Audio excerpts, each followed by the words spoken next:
Thank you, Jackson. It's working. Okay. We are online.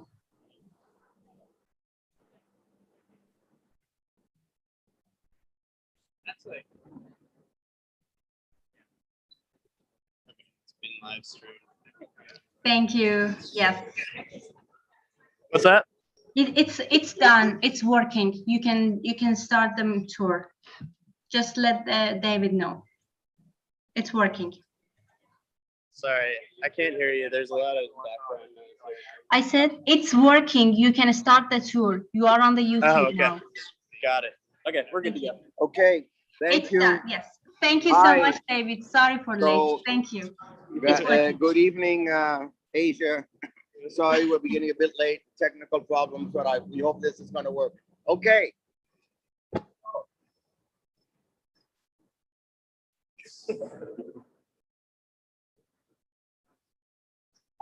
I hope this is going to be a rather different excursion than the one we had in Center City, because the area is quite different, although it's part of the big grid of Philadelphia.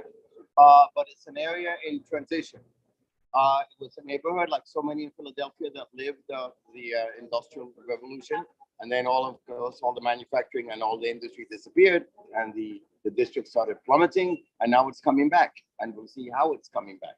And there are good things and bad things. There's a huge real estate operation in many places. The problem is that the area is being gentrified. I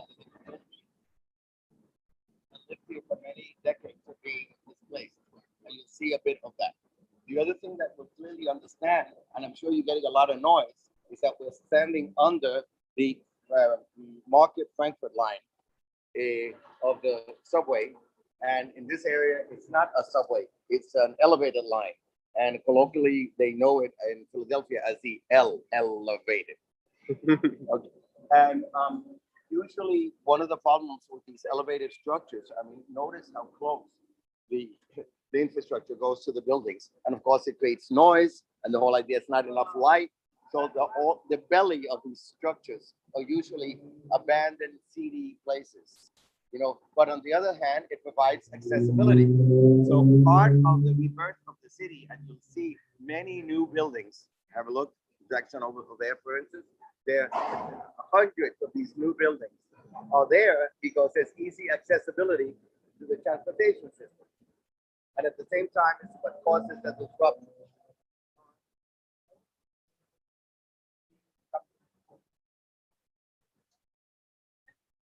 Talking about infrastructure, this is Girard Avenue, and as you see, is some of the broader avenues that break the grid of Philadelphia, the very regular grid. And until about a few years ago, the old tramways of the 1930s, 40s still ran here. Occasionally, we see one of the trams. So it's a transportation corridor. That noise, hello. And usually, what you get in this transportation corridor, for instance, the building that you see there, maybe it's about early 1900s, 1910s. There usually be banks, commercial buildings, and that's what you usually get in these mobility systems.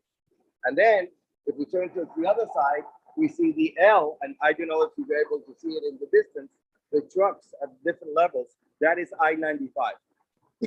That is the highway that runs from Florida all the way to the Canadian border. And it was, I think we explained last time, and you've been in many places in Philadelphia, it divides the city from the waterfront. But many other cities are divided. So one of the things that you see in the area that it's driving, but it's crisscrossed by these mobility systems. I think that's an aspect to take into consideration. Let's go about 5 minutes walking under this monster, and you will see gradually how it changes. What do you get under a noisy thing like this? Well, it's noisy, it's polluting, of course. You usually get warehouses, storage space, garages, and that's what was here for many, many years. Gradually, you see that condominiums are showing up along the line. And of the area had a lot of vacancies. The vacancies are being filled with new developments. And there's a certain funkiness in the area that you don't find in Center City. So there are little bars, there are little cafes, there are community gardens. So all these things that we like that are very difficult to design. And I think that's going to be part of it. And by the way, I don't know if you're able to see that silver building over there. That is part of the development, and the buildings that are around it. It's called the piazza, the plaza. And while as all in Philadelphia, you see the lot sizes. You know, you have the grid, and then you have the lot sizes. Notice that the lots here are much wider than the small Trinity homes that we saw in Center City. That project is about, in the hectares, I would say it's about 5 or 6 hectares. That is a huge lot that was enabled this development called the Piazza. Why is that huge lot there? Because it used to be a brewery, a beer factory that occupied one of the most important breweries in the United States. Beer factory closed down, this huge lot was vacant, and a development company bought it and designed this urban design ensemble, which was not piecemeal. It was for the 5 hectares. And it was extremely successful, especially for rental apartments for young professionals. And in a way, this project of the Piazza, which won an award about 6-7 years ago as the best housing project in Philadelphia of that year, acted as a catalyzer because it started attracting a new generation of more affluent people. So in a way, when you start seeing all these new buildings that are popping up in areas that you don't imagine, why is this happening? Is because that acted as a catalyzer for it. And we'll visit the project. It's quite interesting. The problem is that it revitalized the area, and it is the origin of the gentrification of the area. So everything has 2 sides. Well, and I always try to connect. I mean, you're at the end of the studio because you're developing your waterfront with these ideas of jobs or revitalizing the economy of this rather weak city economically. And at the same time, you're not sure if what you're doing is going to really help the community or it's going to displace them. That's very tricky. So how do you make those connections of revitalization without displacement? Da, da, da, da. I hope that many of you work on your doctoral thesis addressing this. Okay, so let's go. Oh yeah. Hey, by the way, our friends in China, if you have any particular question, and I'm sorry I didn't do it last time, if the friends in China have a question, write it in the chat and let Lila know, and Lila will tell Jackson, and Jackson will tell me. Whoa, this is sweet. Whoa. Yeah. Nice. I'm following you. Leslie. Yeah, this is awesome. Okay, so any information of someone who's a native?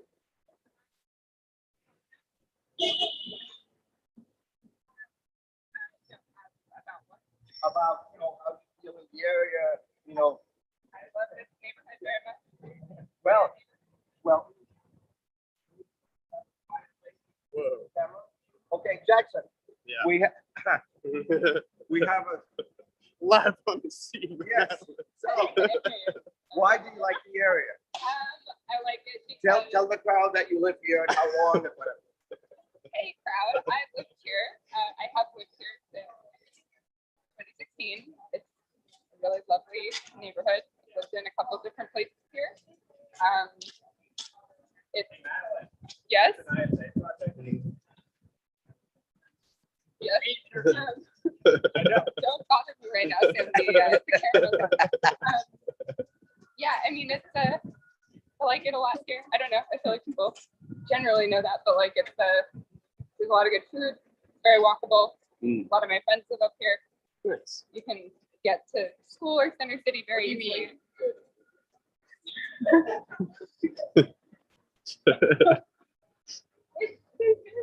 There are a bunch of little bars and like beer gardens and whatever in some of the old warehouses.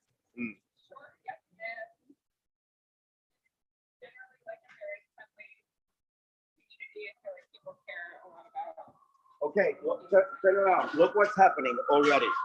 So you start seeing, look, it's taking about a third of the block in new infill developments. And that is smack against the line, which normally you will not find. But again, it means accessibility to the center city. Of course, you have to design these things with triple glass, with the sound and whatever. So you started seeing these phenomena that you thought 10 years ago, this would never happen. and you'll see what's going on in the area. But I think they're rather interesting projects. Throughout Philadelphia, with all the vacancies, there was a competition held about 8 years ago on the boards of Philadelphia, which were many. What you do with the, apparently we have enough space for 1.2 million people without expanding the urban area, just infilling. That's a lot of space. And of course, we don't have the real estate, we don't have the economy to bring 1.2 million people back in. Over the last 10, 12 years, we've gained only about 300,000 people. Now, this is a big hotel in China. So gradually they're filling in. So the question is, what type of development? And this is what's happening. There maybe, well, how many feet do we have there? 60, 30 meters, 40 meters, 150 feet length of the lot. That is more or less the size that's happening in Philadelphia. So they're not mega developments. They're not Trinity homes. They're in between scale. And that is very good. Sorry about the noise of the train, but it's part of it. It allows more developers to be part of the game because you don't need that much money to develop these infill things. Second, it's maintaining the scale of the area, but still it's gentrifying the area. Okay? This is a sweet thing. Leslie. Whoa. Going wild here.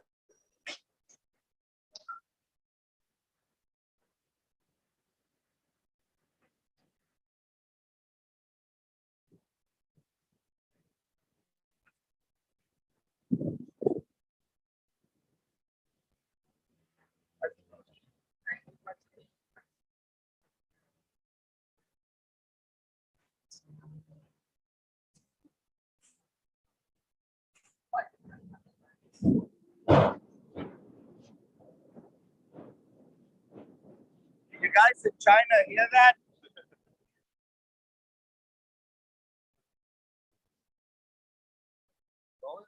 Our friends in China getting the visas gradually? I don't know. I think some anyone of them arrived? are. Yeah. I think I've heard from a few folks that they were working on it.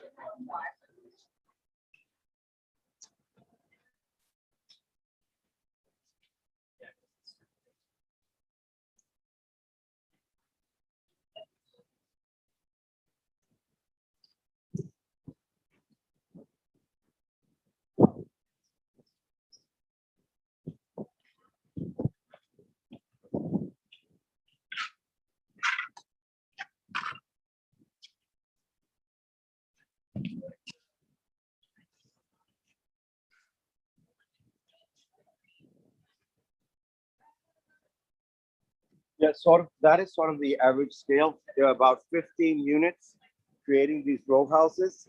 I think the maximum you can go up is 4 stories. So again, you're keeping with the scale. Many of these buildings have parking facilities, which of course the traditional row house does not.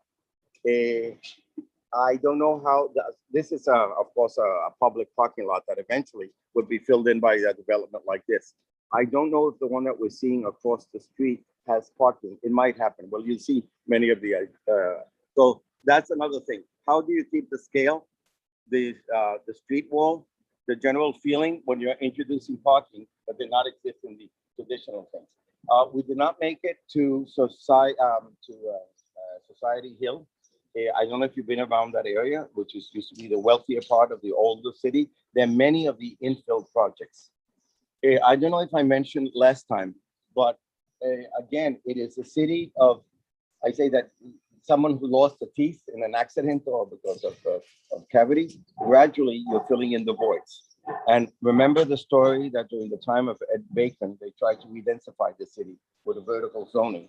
And to take advantage of the vertical zoning, there was a minimum lot sizes. So the developers were buying all homes, especially in Society Hill, to be able to take advantage of the vertical rights of the FAR, you know, and many of these areas started coming down. These old homes, 350-year-old homes. Then they changed the zoning, and it was the first city in the United States that started establishing contemporary architecture in historic districts. So there are a zillion examples in Society Hill of projects that are even better than this. Very difficult dealing with the historic fabric. And there's a historic center commission that evaluates the projects. So you more or less know what the general bulk, what the general height, what the general square floor area ratio is. But then the commission analyzes the aesthetic quality of the project. So the use of materials and whatever. And again, they were not trying to make his fake historical fabric. They were saying contemporary architecture within a historic district. And I think that's a really important, good reference to other cities. Cities like Boston are very proud. Boston proud, and everything happens in Boston is a great school. There's a lot of interesting design experiments in Philadelphia, but we don't brag about it. We're, I guess, we're Quakers. We're very modern.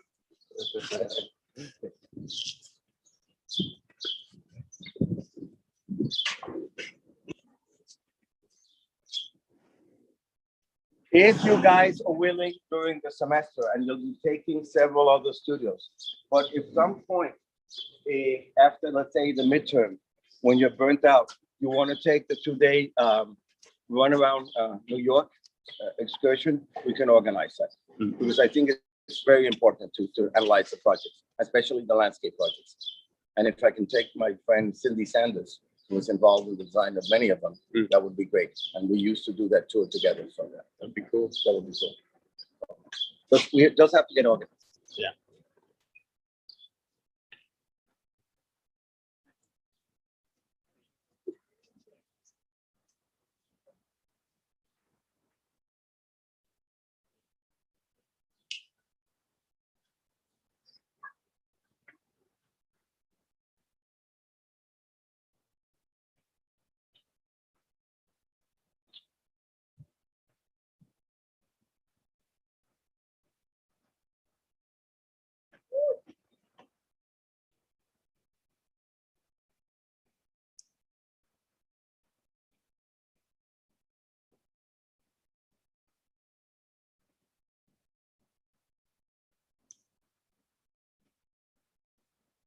It's very early in the morning here. What is it? 9 o'clock?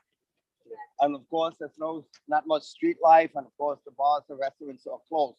But imagine these places at night. These were just leftover remnants, wastelands. And look what is happening. So I really want you to walk around, take some pictures, take notes. If you were commissioned a project to turn these old industrial buildings into offices, into restaurants, and you have vacancies, spaces where they have storage,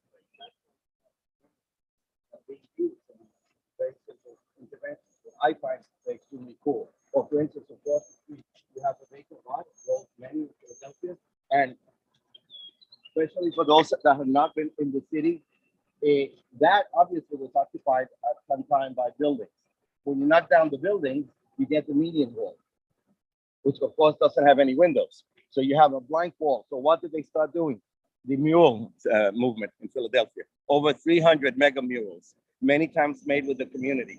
And when they're in districts, this relation between mural art and community garden is very frequent. So instead of having a vacant lot full of garbage, and drugs and whatever, you have something that the community appreciates. So I think that is also very Philadelphia.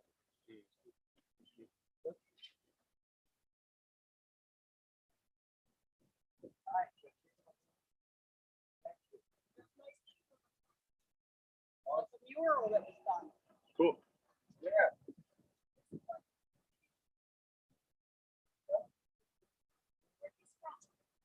The Tueseday University of Pennsylvania.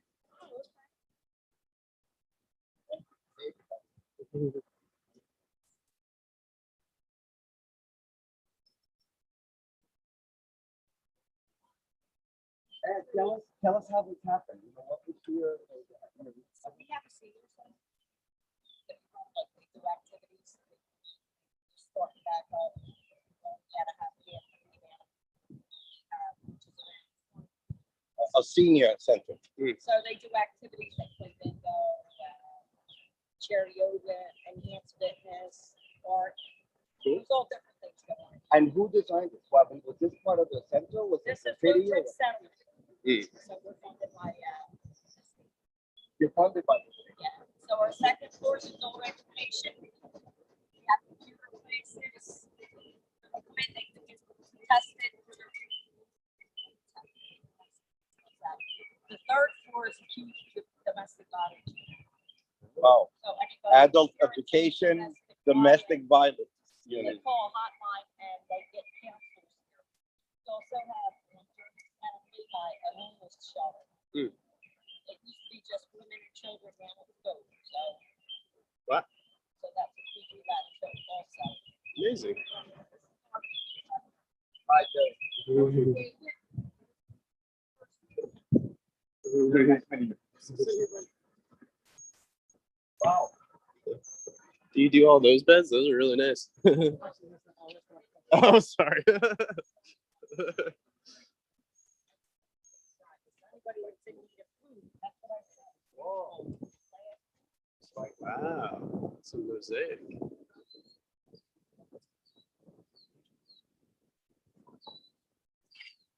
Right now, Independence Hall. I can take you one day. It's not a- There's a building, and you have Independence Hall here, the plaza, the mall here, the plaza behind it. The front is like an old building. You go up the steps. As you enter, and remind me, there's a mural that when you look at it, it looks like a painting. Very long, very horizontal. It's all Tiffany glass. It's the biggest Tiffany glass that mural that exists, and it's mind blowing. And obviously, when you see it, it's a reference. This is Independence Hall. That's the mall. It's the Holland design. Then there's a plaza behind Independence Hall, and it's the building just in front of the plaza. So, and then it's Washington Square. You go up the steps, and the first thing that you find is the mural. Very nice. Thank you. Thanks for talking to us. Thank you. So when was this finished? The plaza, the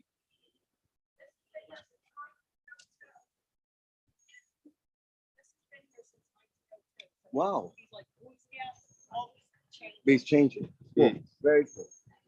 It's whatever suits the community, you know what I mean? Yeah. Very cool. Cool. Thank Like you. that. I like the plants. Yeah. So this is probably the type of projects that will get you started if you're not working in a big firm, you know, as an employee of a big firm, but you got a couple of you guys get together. You know, this is the project that starts getting you on the map. Mm.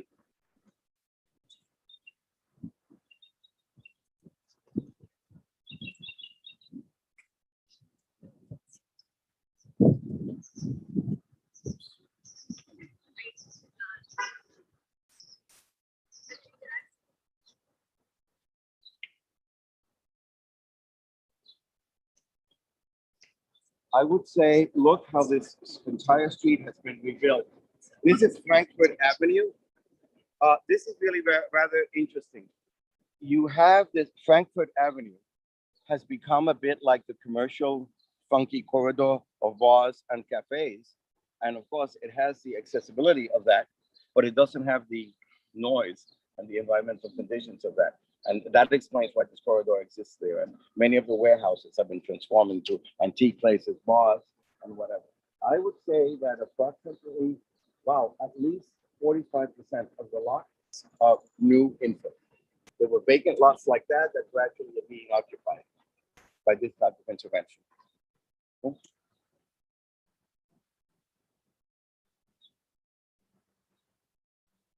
Are you guys thinking on your final image? What are you gonna say about Philly? Or about cities in general?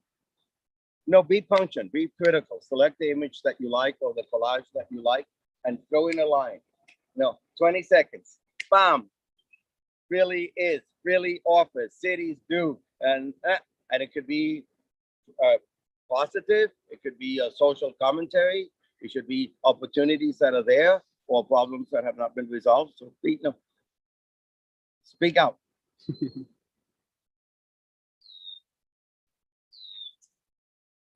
By the way, guys, till yesterday, some groups have not sent Lila your board for the mosaic. Please do so because it takes a lot of time to assemble it. China, okay, send us the board of the mosaic so we can put it together for the final exhibit. I think almost we have missing half of them. Thank you, David.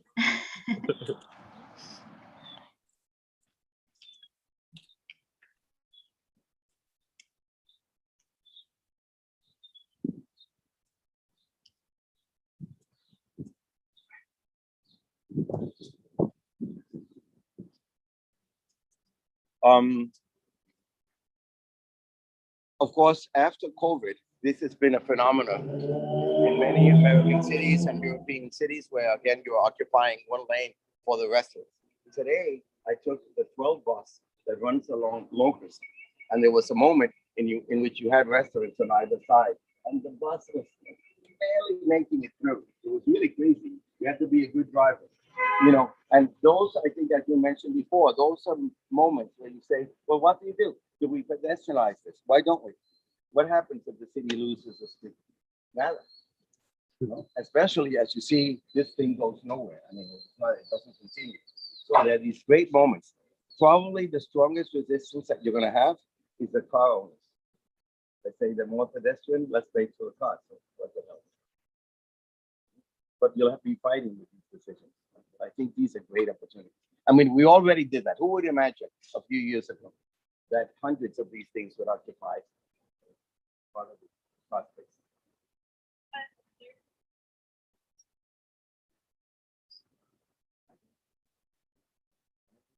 That's the question. And this is serious stuff. I mean, it's interesting what will happen when winter comes around. You know, because then they become rather dead unless you have heating. And at some point in winter, that's not enough. So what will happen?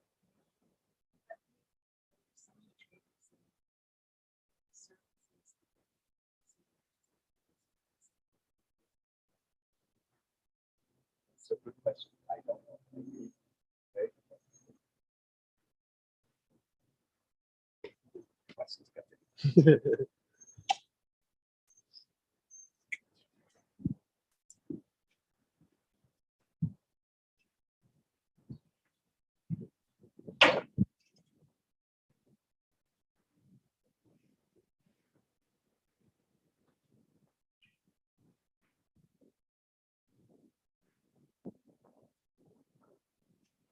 beautiful. These old industrial things turned into it's like a hotel, an Airbnb or whatever. Fantastic. It's pretty cool.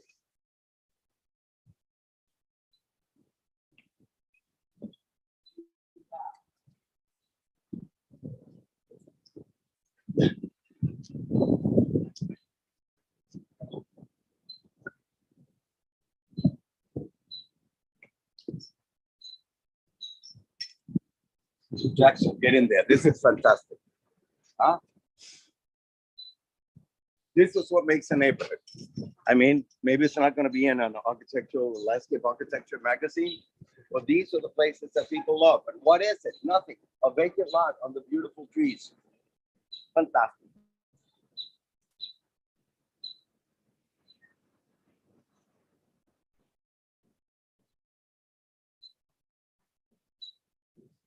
Yes, you have to submit a request. First of all, I think you have to have the restaurant. It's not that you say, oh, I'm going to put tables in front of my house. It's mainly restaurant. So I guess it's these guys that say, listen, you know, this is the amount of tables that we had inside. The regulations say that we have to distance them. That compensate for the tables that we're using. And then there's a bit of a negotiation in which the proposal of the restaurant goes to the community board, you know, and say this is what they want to do. And for the most part, the community says go for it, you know, because they like it, bringing life to the neighborhood and whatever. So that's a change in the mentality. And I remember that I live in Bradford Hospital area, and there's a very famous spot called Sidecar that was there before the area started gentrifying. And there was this huge debate that went on over the summer for 3 years ago because they wanted to add a second and a third floor for restaurants and bars. And the community said, no, no, no. After 3 months of debate, they added one floor. What was the resistance? Not to have more restaurant space, but it said more people are coming, they're taking over the parking lot of the community. So that was the issue, of cost from abroad taking spots away. This thing they seem to like. Okay, they say we're not bringing in cars, let them walk, let them take the L. And of course, this type of restaurant here is small community oriented. I rarely would see people coming from Central City, so mainly the neighborhood. It's only needed to like apply to like from like application from Yes, so they go to the city, the restaurant goes to the city. The city says we want so much space and this is what we want to cover. The proposal goes to the community, they say we like it, so let's go. I don't know how, that's an interesting question. I'm sorry that I don't know the answer. If there's temporary, if it's, for 3 months, renewable until the pandemic is over, I don't know the time frame. And that is an interesting question.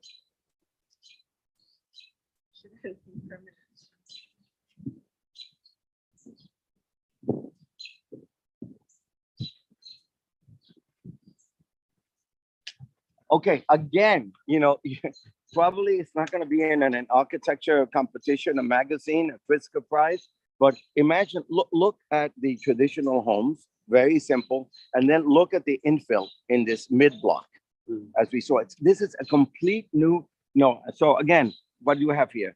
10, 8, 4 units, 5 units in each side. So, and probably it's the same developer, trying to fragment the block and still have the character. And when you look at it, it's clearly a new intervention.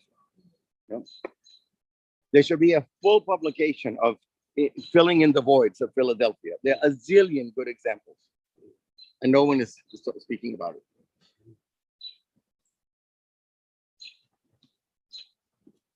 And then at the same time, there should be half of the book explaining why these new interventions that are repopulating the area, creating a better, safer urban environment, are creating gentrification that are harming the communities that used to live here. Okay, so I think the book has to cover both sides. And the question is, how do you advance these policies addressing both? So is there affordable housing? Is there land banking? How do you keep these communities from leaving? And probably, of course, the developers are very wise. They see where the trend is going. When I came to Philly 20 years ago, this area was bombed out. I should have been buying the lots, which I didn't have the money and it was not wise enough.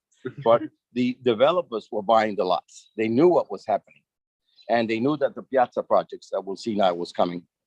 Now, the question is, probably the city has to be more proactive and buy the lots before they start giving the permits and helping in the development of the area and improving infrastructure. The city should be doing land banking, so you guys that come from China, all the land belongs to the state. No, this is a problem in the United States. The land banking is not really done. If the land was public, then you can, foster public housing projects, keep the rents low, play with the taxes and whatever. Is that all the land ends up in the hands of developers.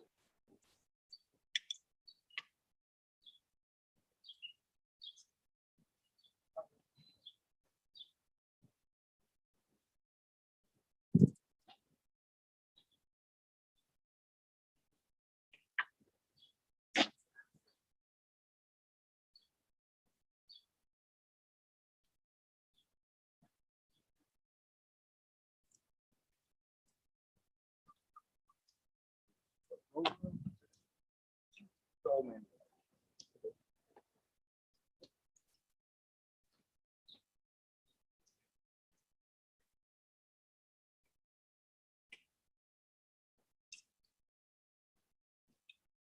So here we have an entire block. I don't know exactly. Let's have a look from behind. This probably has parking lots. As you see, guys, I think we mentioned this last time. If we do a NOLI plan, black and white, the projects that we saw over there probably have the same footprint as this. What do you notice weird about this project?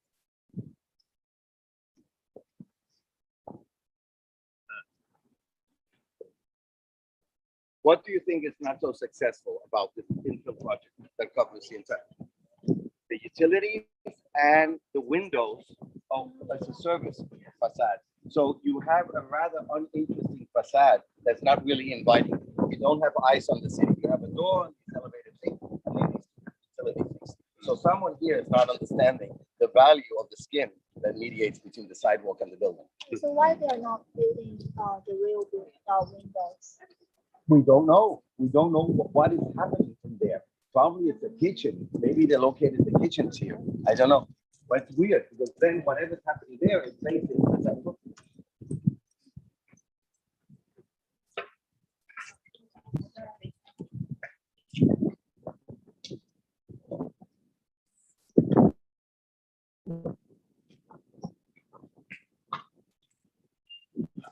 Okay.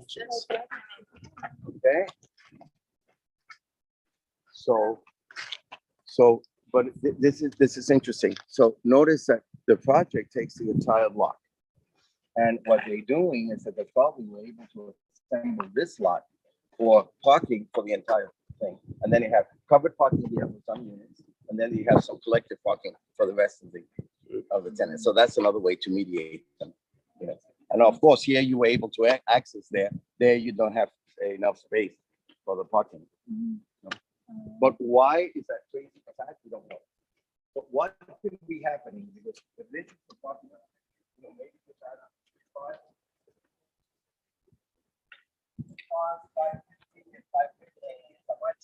is 11 meters, 12 meters, 36 feet. So you have two cars parked here. What happens from here and there? You live here? I'm a neighbor. What are you guys doing? Well, they're students. Oh, okay. I'll question. Do you know what happens behind the wall? Right? Yeah, but what room is in there? It's a kitchen. It's a bedroom. Kitchens are second floor. Kitchen's on the second floor. It's a bedroom. Interesting. Yeah, the garage is in the back. Thank you. Why are you guys looking at this one? These units? We're This just neighborhood? walking around. Yeah, the first four are different, and then the rest of them are living room, kitchen, and the fifth floor. Oh. So it's interesting. So these that had the parking lot, they solved this as a bedroom. And they, no, these first three units have the parking. And those that have the parking, since they're taking two spots of parking, they solve the space, remaining space for a bedroom here. When you don't have the parking, then they have kitchens and the kitchens here on the first floor. But then as you go there, the kitchens, the dining room comes down to the ground.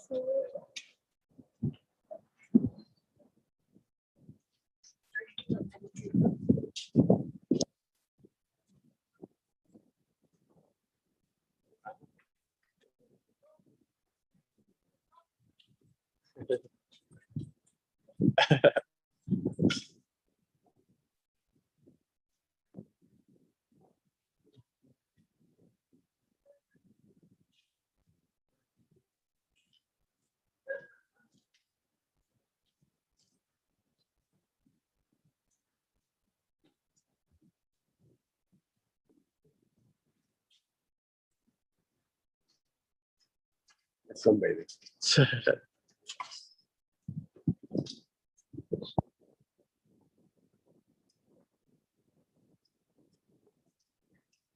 For those that are abroad, you know, in this exercise of 20 seconds of the final image, I think it's very interesting that you're seeing things like in a picture, you're seeing it from afar, but you're getting an idea what the city is all about. And what strikes you that it's very different and it's identity. So, I mean, the exercise really applies to everybody. You're not living it.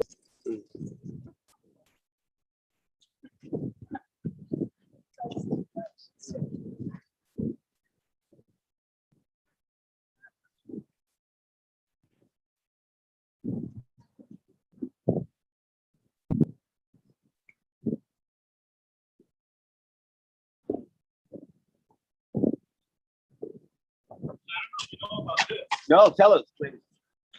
This is great. So the neighborhood is proposing, developers are proposing to change this and build on top of these warehouses. Yeah. 6 stories high. So units up top, commercial on the bottom.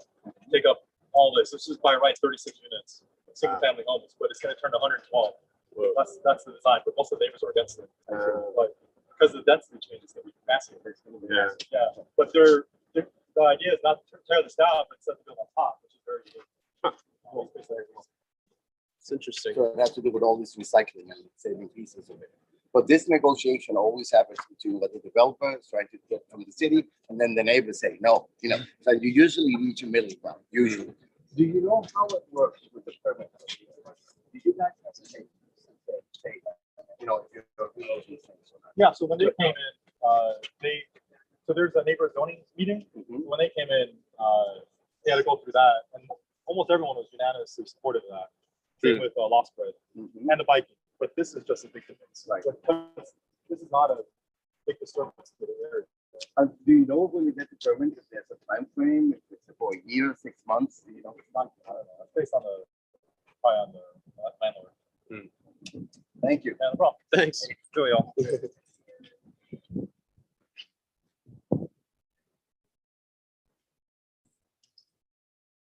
Like this. I mean, if you're architects, yeah.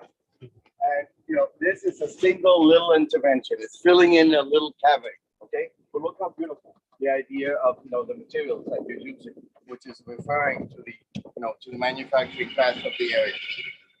So again, even if you get micro projects, you have the opportunity of doing something very beautiful. Nice. Yeah.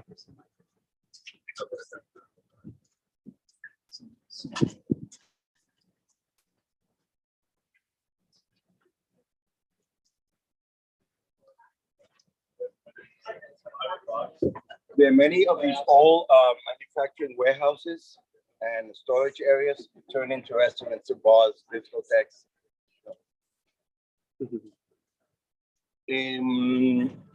Again, if you're wise enough and you're working with cities that have this heritage, then I would try to introduce, get these things on the list of buildings that should be protected, even if you can modify the use, if you can re-densify, but you're recycling, you're saving, you're not demolishing. And I think that's a very interesting lesson for China, that we're demolishing everything very quickly. There could be a middle ground. And it doesn't mean that we're changing uses, that when we're not re-densifying, but we're trying to save part of what was the fabric and the character of these unique neighborhoods. Mhm.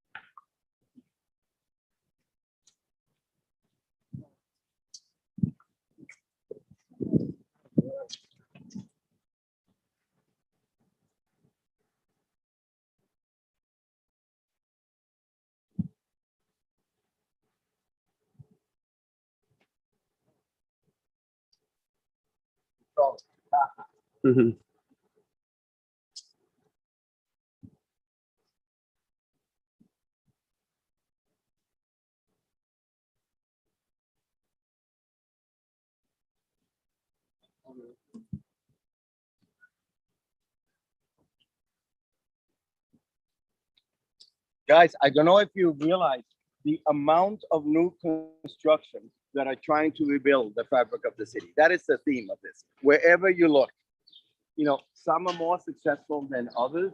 Like this guy here probably has no parking, and it's rather a very high story, then 2, 3, and then you have terrace and the fourth. So the zoning code allows for the fourth and the second. Okay, these are 1, 2, 3, 4 stories also. But look what they're doing here. They have one entrance to the building, and then they have the entire facade dedicated to the parking lot, which is not exactly successful. So I think it becomes more of a piecemeal. It becomes more of a piecemeal decision. If the entire neighborhood became that solution in the ground floor, it probably would be very uninteresting and dead. Okay, so maybe you go with a piecemeal.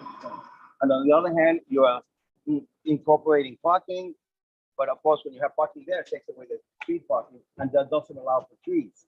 So, how many additional parking lots do you get by allowing them in the building when you're creating a hostile sidewalk with no trees, when you know that you can't park on the curb anyway? So I think these are very interesting questions. Actually, think the other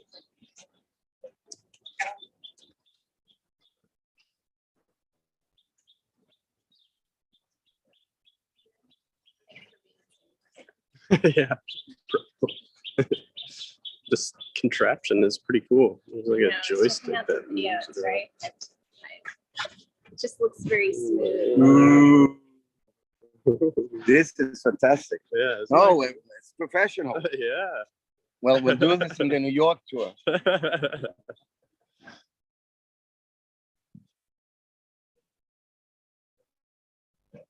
I really hope that Cindy is willing to do this. And it was very interesting. I don't know if you know Cindy, but she's very energetic. I call her Captain Sanders. And she would go, and I was like behind, translating. And Cindy it was 3 days, Friday, Saturday, and Sunday.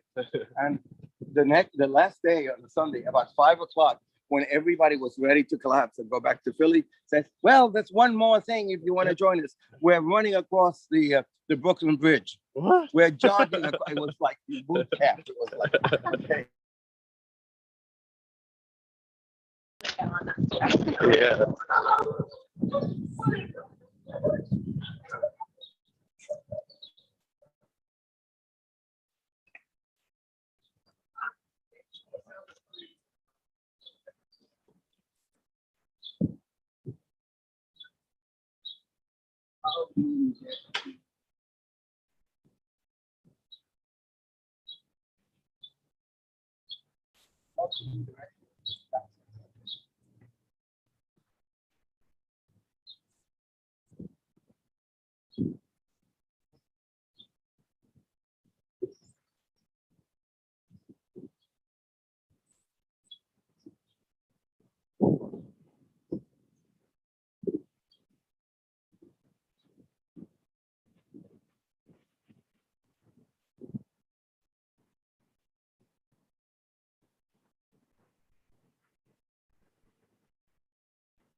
It's not that hard.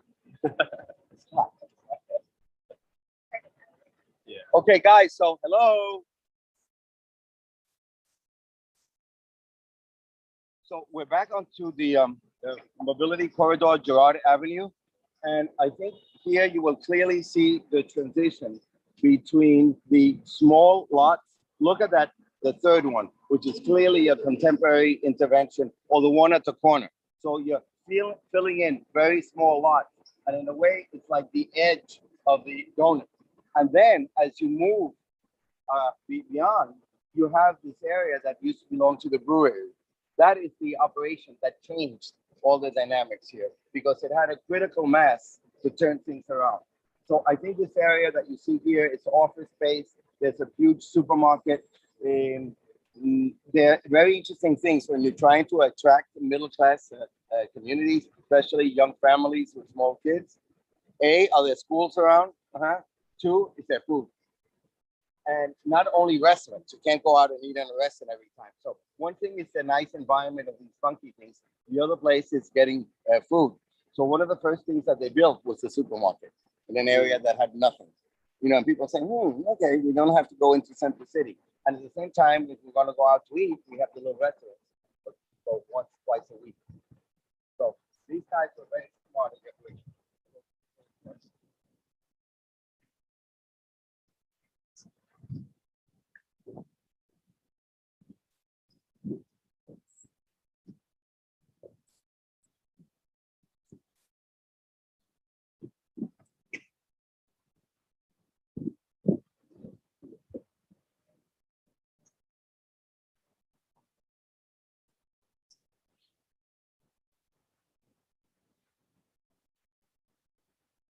Was the studio project interesting as a topic? Yeah, it's really interesting.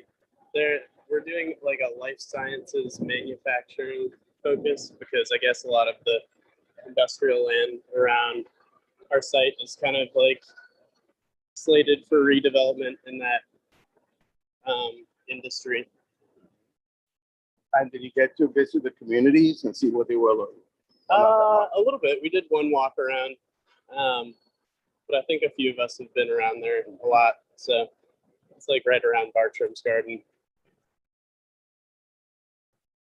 Was the garden an important component of the scheme or not really? It depends on whose On whose- project you're looking at, but Uh-huh. they're kind of describing the role that Bartram's has played in like the neighborhood revitalization too, because they've really turned into kind of like investing outwards in like public programming. And the Schuylkill Trail is crossing over to the Yeah. garden area. That's Yeah, lovely. yeah. So that bridge is under construction right now.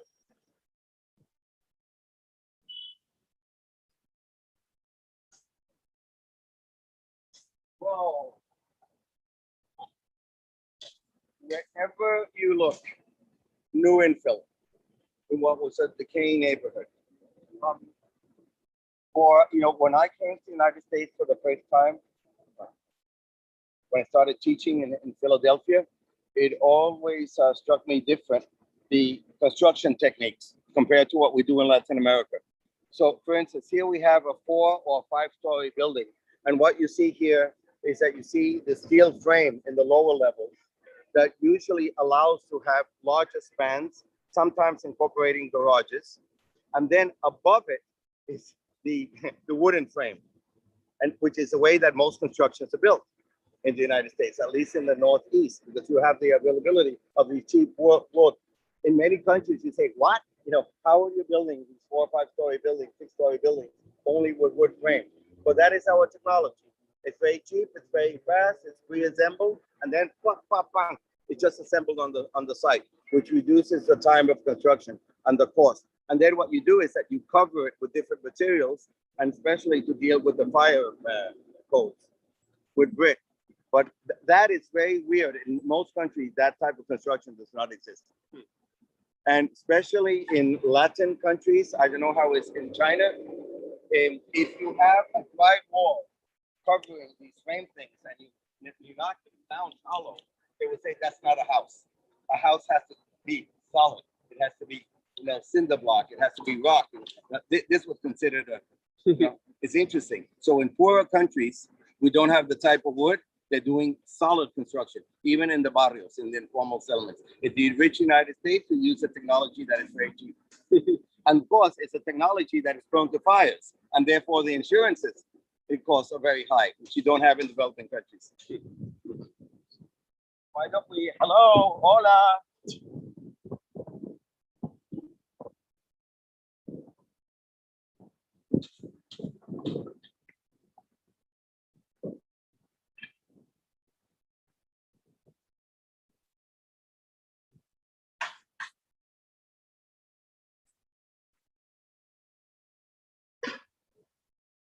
So, last building, the curvilinear building that you see in the distance, is the beginning of the center core of the Piazza project. So they built that we'll be visiting, and they built the commercial and the supermarkets and parking area. That was the first move. And in a way, it was like a stone thrown into the pond that created the ripple effect. That is what you see in the entire area. This happened about 10 years ago. And, and people said, why would they invest there? And it may completely change the area. Is it one developer for everything? It is one developer that, because they bought the land, how they're distributing the land after they bought it, selling out pieces and giving it to different architects, I'm not sure. Because one of the nice things that there's a lot of diversity. So there's a nervous design plan, it's a scheme, knowing that you can do it by chunks. But I don't know that financially if it's a solid corporation or if they're just selling the land and making money out of it.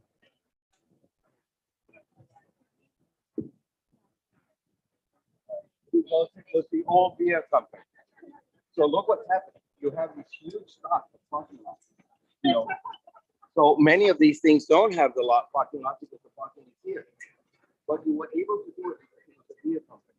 And therefore, we're not little lots. It was one big project. And they said, if you buy that, it's close to the transportation system. Whoa, it might be a success.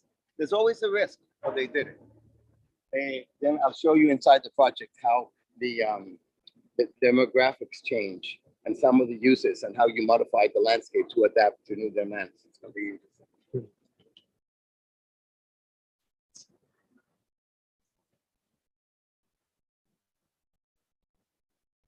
Clearly, the two levels of construction. So the core of the vertical mobility system, the metal plinth with wider spans, and then the wooden frames, the cardboard frames. Americans live in cardboard frames. Mhm.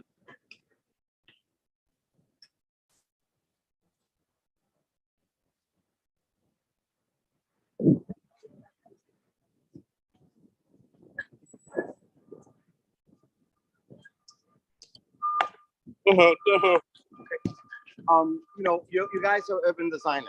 So when you look at a building like that, you clearly understand that what you're doing is that you're responding to the shifts of the grid. So there's some diagonal streets, not many, in Philadelphia, that are creating this loop, and it's creating this triangular line. So essentially what you're doing is that you're aligning the building with the grid, and then the diagonal, and then you're getting these weird intermediate spaces around the pool. So Very floppy simple. no worries. That's cool. Yeah. Yeah, I didn't use that for a long time, so the background maybe. Oh yeah, that makes sense. Philadelphia, as you know, we That's built cool. low Yeah, I because thought we used to have the boilers in the traditional homes down there. So there used to be service areas, but it's already become a tradition that to maximize, they're creating the finished undergrounds where they have a room and a bathroom and whatever. So yeah, and they're selling them. So these guys say, well, they're selling what we do it. That's the story. It's not the most comfortable relation. It's weird, and it's usually bedrooms down there. Oh, But it began with the idea of taking advantage of the sellers in the older homes. Remember that in the traditional homes, there were furnaces, they were burning wood. Okay, so they were sort of like dirty working areas. When you got the hot air system and the modern boilers, then you were able to have these electric and mechanical facilities in the basement, where you could use half of it for office or for rooms or whatever.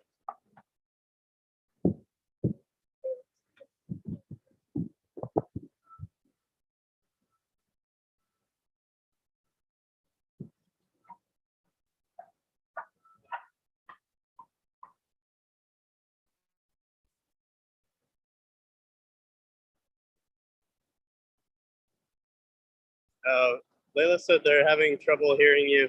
Sorry, Well, I think it's my phone, maybe. sorry, guys.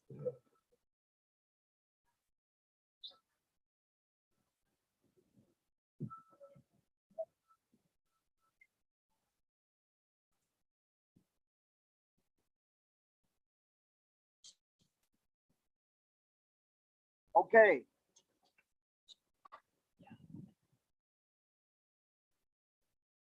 Let me know if the sound is coming through, okay? Yeah, let me see. So this is one, I don't know if it's Third Street of the grid that goes all the way into Center City. And what do we start seeing here? Very interesting. The entire block covered post-COVID street cafes. And obviously you see fragments of the old city, of the individual lots. But where the tree is, the entire block is part of the Piazza development. And what these guys were doing is that they were creating the service center, which was this, with the supermarket and the gym and the parking lot and whatever, about 10 years ago. But that was providing services for these guys that don't have the parking lot. And these are rental units. And the core of the project is this. And it's, again, the alignment of 3rd Street with like commercial plinth and residential above. Then there was this diagonal that I don't know where it's coming from because this was part of the brewery. Why they kept the diagonal when all this was part of the lot, I'm not sure. It would be interesting to find out. And what happens at the other side? So as you see, there's again a similar movement. Aligned with third, aligned with the diagonal. The plaza creates a central space behind this. And then they have this rather weird building that looks like office space. So the idea of mixed use, commerce, residential for the emerging young class, and offices. And then what you get here is the unexpected. You get the COVID restaurant that is creating an alignment that is wrapping the old homes on part of the Piazza project. So it's like this collage of pieces. I think that's fantastic, beautiful. Let's see if you like this place.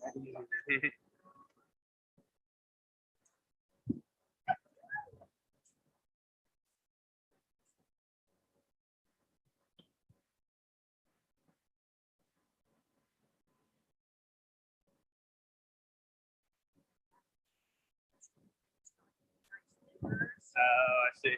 But now seeing in person, not really that strong of a turn.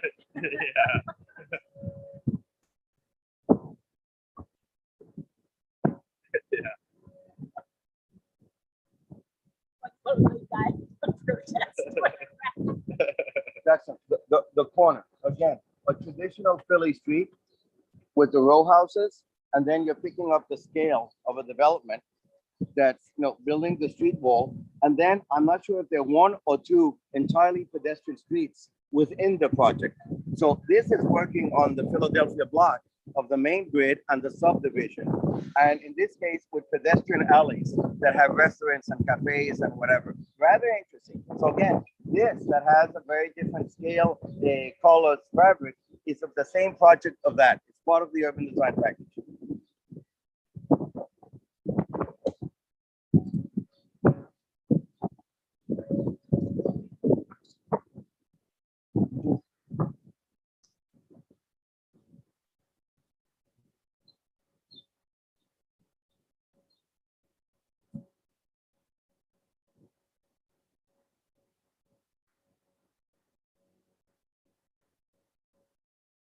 I think it goes 2 or 3 blocks.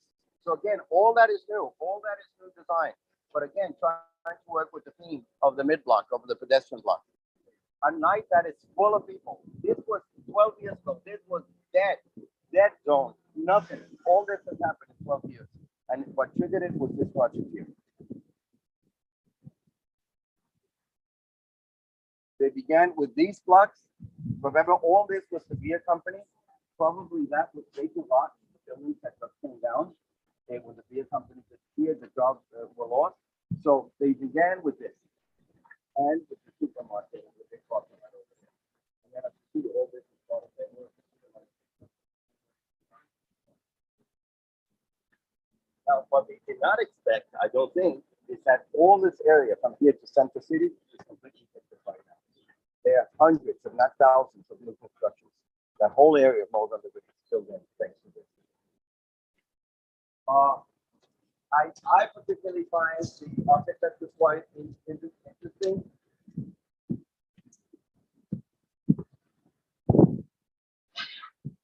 Still rather massive, but look how this thing is textured. With the play of the facade, the commercial plinth. You will find balconies, there's some public spaces. I think it's rather good. I don't know how many of you guys are architects in your training, but I think it's a super project. It won the housing project prize about 8 years ago.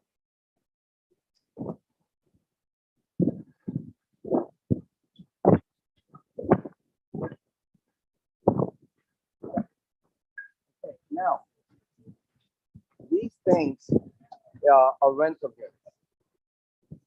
The whole thing, the whole project. So they were targeting to a market of young professionals. And what was least interesting in the project, it's called the Piazza, the Plaza, and this was supposed to be the Plaza.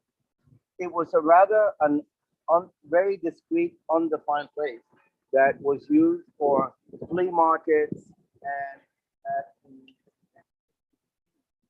old industrial building. They had like a stage and an outdoor electronic screen and whatever. They show movies and whatever. So there were things happening here, especially on Saturdays and Sundays, like flea markets.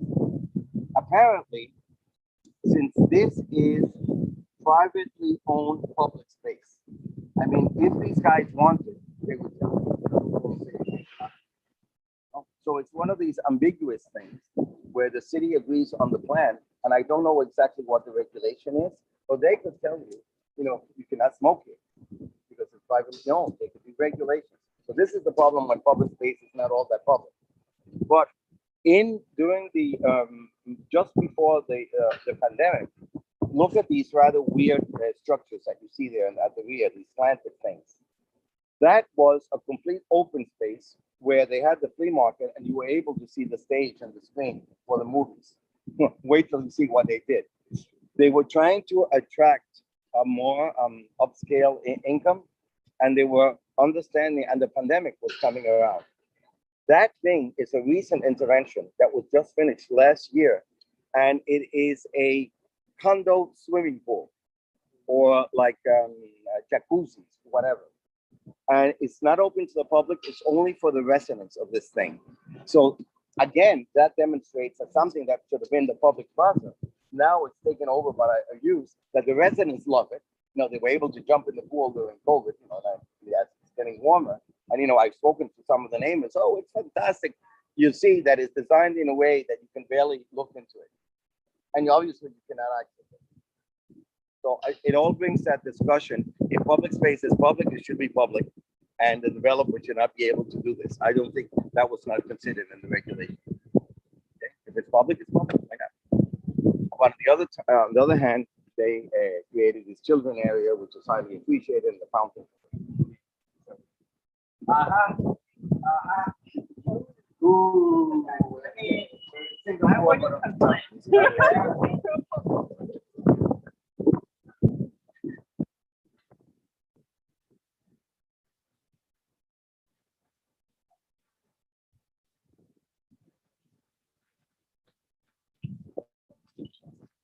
Take a group picture. We don't have a signature.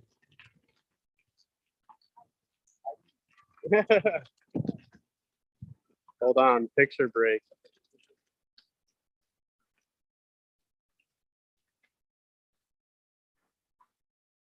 That's where the swimming pool is.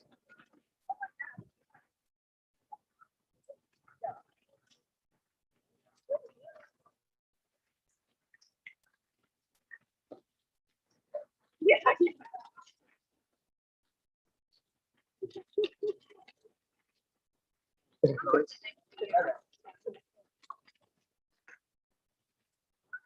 Hold on.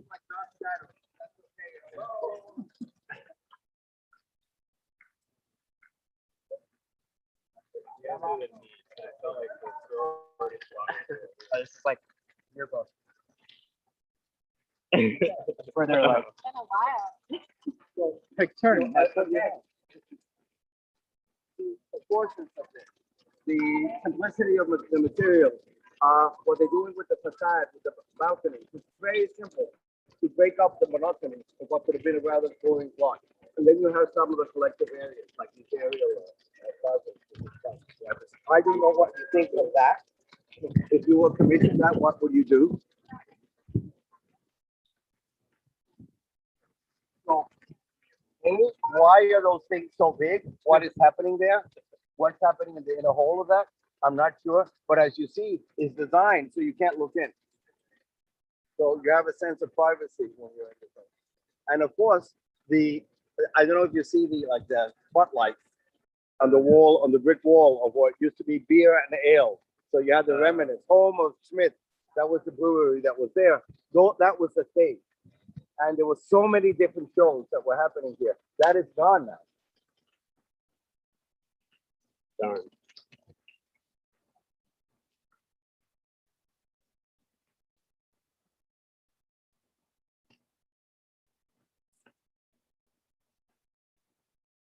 It's clearly a diagonal street going through. And that's what gave the alignment of this, and that's why the building's behind it. So what do you think of it?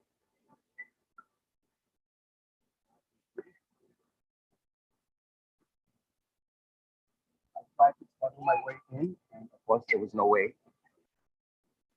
The best I got. And here, look, you were able obviously to walk around it. Now this is the entrance. So they locked it. God.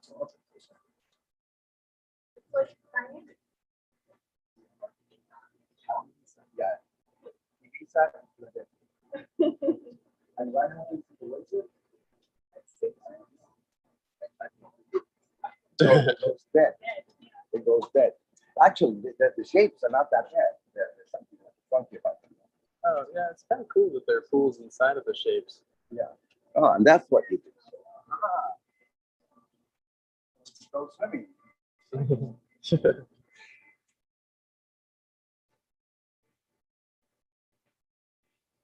As you see, that was the end of the screen.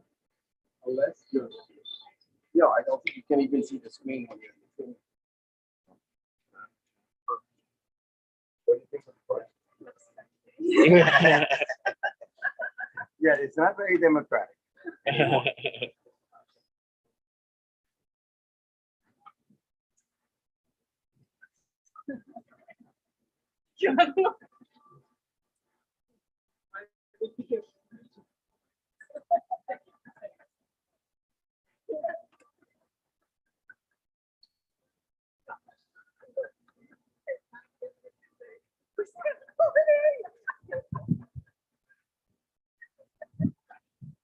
Well, I mean, whoever is behind the project, I don't know if you realize the details. Look at the final row where, in the 1, 2, 3, first 4 stories, there is receded a bit and even creates the balcony. In the last one, it comes flush and it creates an ending to the building. It's a very refined project, very delicate. So the architects know what they were doing. They never knew how to treat open space. This was a big mess. I said it has to be improved, but I was not expecting the private pools.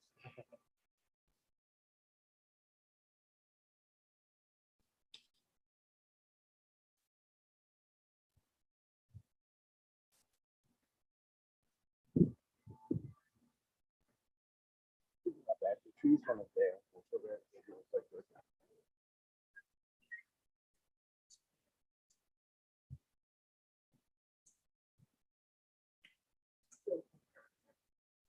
If anybody needs a bagel, water, or bathroom, I think this is the opportunity. Yeah, we have a few minutes if you have to go to the bathroom. All right, quick break. I'm gonna get coffee. Oh wait, let me see the chat. Okay, sound is okay. Good. All right, we'll be right back.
Oh, what are these guys thinking in China? Okay,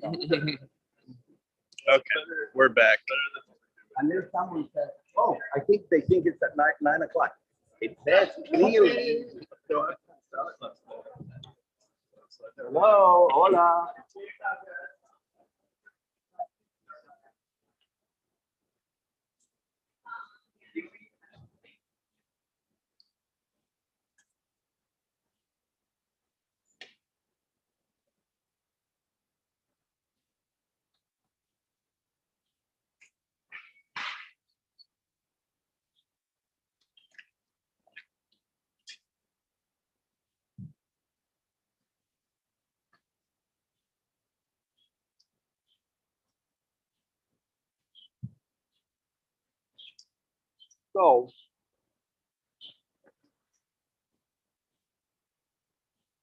Again, the project, this part was made at the same time as that by the same developer. So that was probably all the beer factory, and this was vacant. And they bought the land. They knew that people have an effect of that. So obviously you have areas like this are not that attractive, and there are no trees and whatever. I think the landscape, no landscape or whatever. But you're serving the cause. So this is a service facade, and then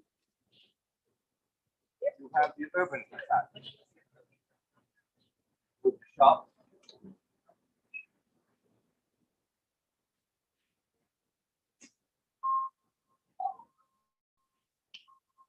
And now the funky cafe. And then you have the pedestrian alley, which is very Philadelphia. So, the architecture is not that great, not that exciting, but of an area that 10 years ago was completely dead, having nightlife. And of course, you had the critical mass. That is where you start working with the real estate. You had the critical mass of a middle class that was able to start sustaining these restaurants. Without that, probably you would not been able to sell all these commercial shops at the same time.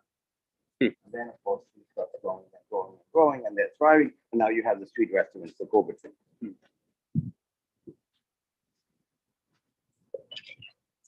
Again, I mean, the design of this is quite poor in the materials, Yeah, the grading is all weird too. Grade, the design tree, I mean, whatever. So it's clear that there were architects, there were no landscape architects involved. Yeah, Okay, but the idea was not that.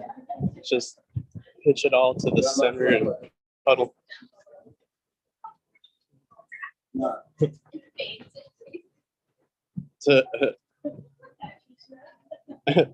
Look at this patch. So actually, the architecture is quite bad. Like,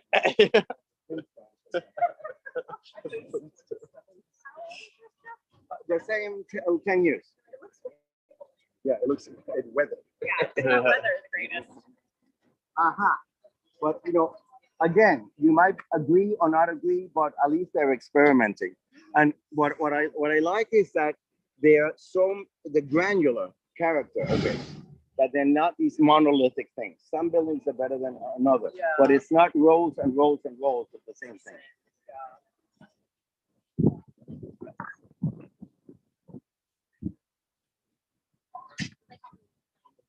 Okay. Inside that.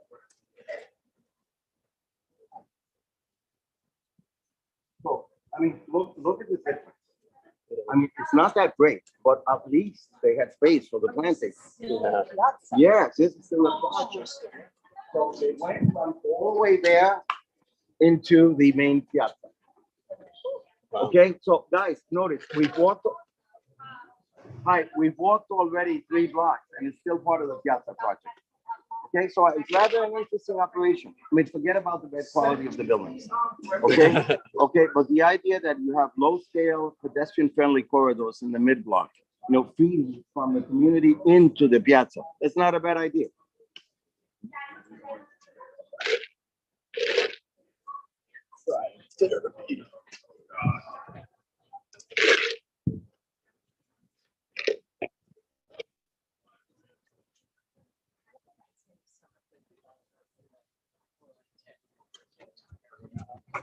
Okay, and then thanks to that, you start getting all these cancellations.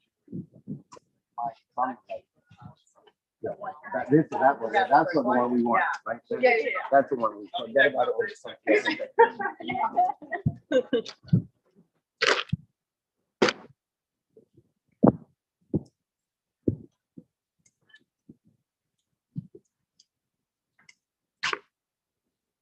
When you have a sea of parking lots, that's very effective. Without a single piece of frying pan.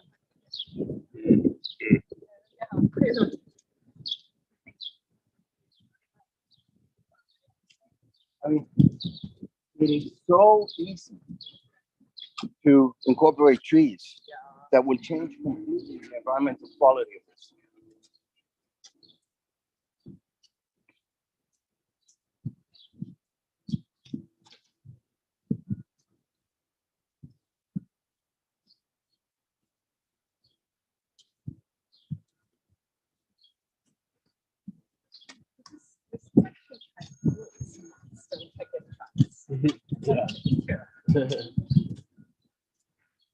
What's behind it, we don't know.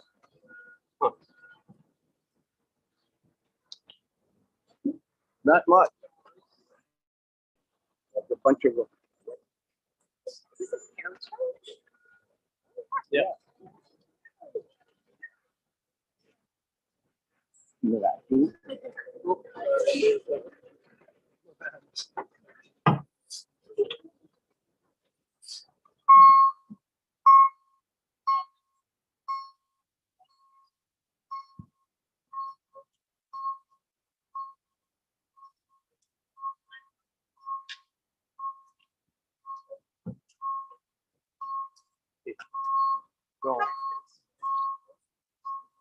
So here you have an interesting typology in which you have a service alley with the garages. And then you have two symmetrical blocks of housing with a nicer facade. Again, the project is rather not very interesting, rather conservative. But I mean, what I'm interested in is in the typology of how you solve the parking lot. This is important for those that are buying. Okay?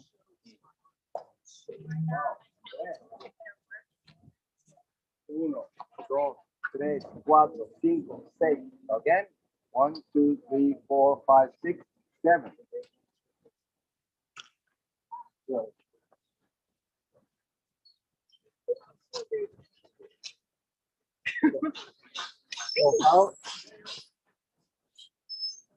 So it's interesting. How do you get the city to approve something that is 7 stories high, that is way above the median of the area? I'm not sure. If there was a Contribute to a negotiation, fund somewhere, contribute to a fund somewhere. maybe you contribute to somebody. Where like certain percentage has to be low. I guess this is a huge challenge, probably. It's Or optional. maybe it's It's a, optional. Yeah, but they just passed a bill to maybe make it required Okay. for Where? 20% here. here. Or they didn't pass it, they proposed it. What's the fee, like based on square footage? Well, they have a nice view of the park, of the garden.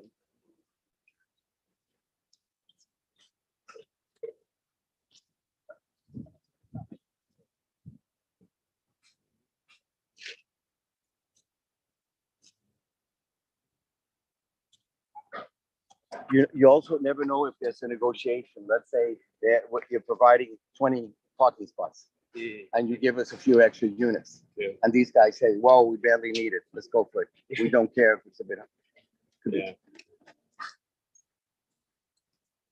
And you know, it's facing the park, it's not facing a narrow alley, so they might have been negotiating.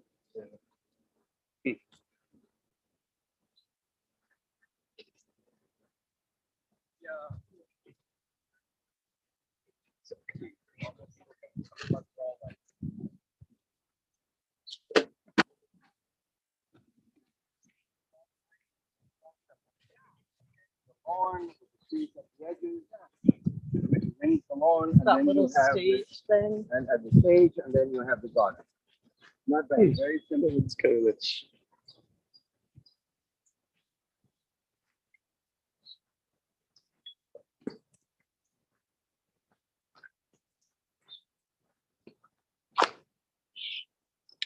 Yeah, unpretentious works. That's not bad, having a little house there with the terrace, huh? Yeah. Internal court, look at that, nice, the tree and then facing the garden, not bad. I would kill for this one. No, I just like.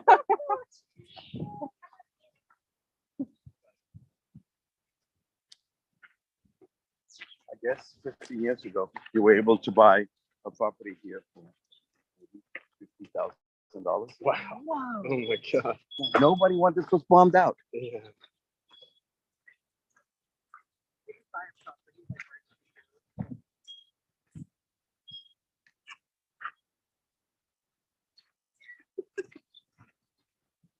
Why didn't I do it? 20 years ago.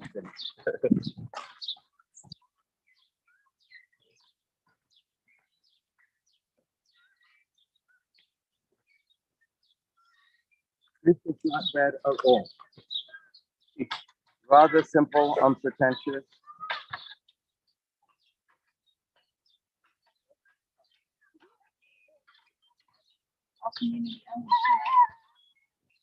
Well kept, you see the views, you have eyes on the park. Look at the physical relation. You have a blank wall, but then you have these guys that have the entrances on the side facade. And that helps makes this safe. Very nice.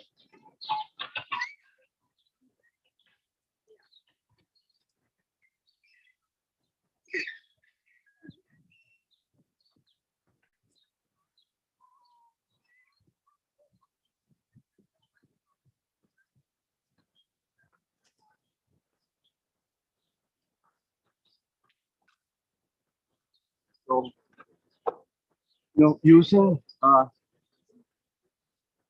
the techniques that we were applying in the insertions of using Plaza San Marco and all these great places in Philadelphia, I think that if you know a place that you like and you feel comfortable with the scale and the relations between the homes and the open space, and you're combining different income areas, and then you have larger developments and more fragmented ones. So I would sort of, when you go places, sketch, take a picture, or know in the Google map where it is, and use it as a reference when you're designing a project.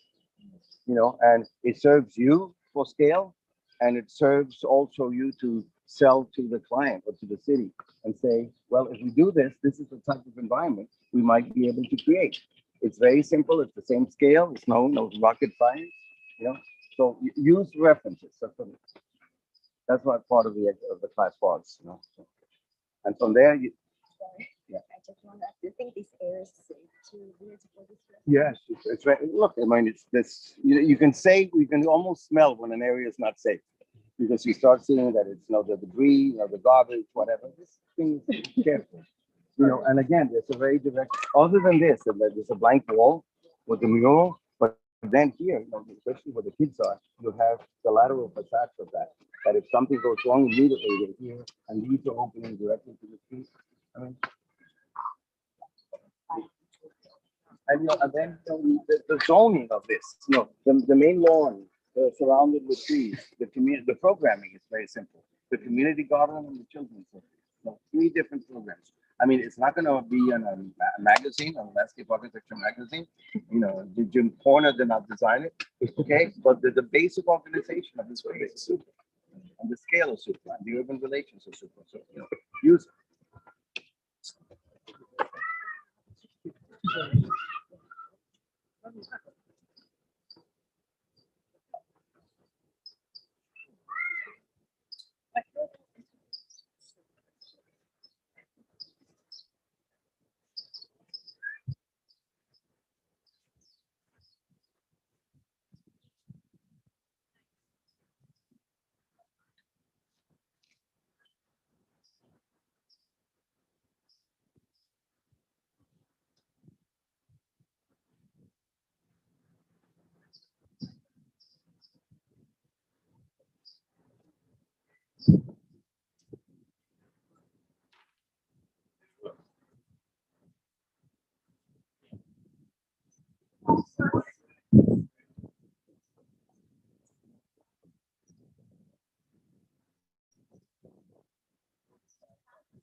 wherever you look, block and block and block Yeah. of rebuilding the urban fabric.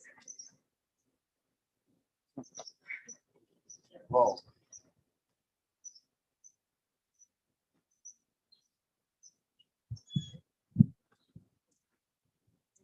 No, I know.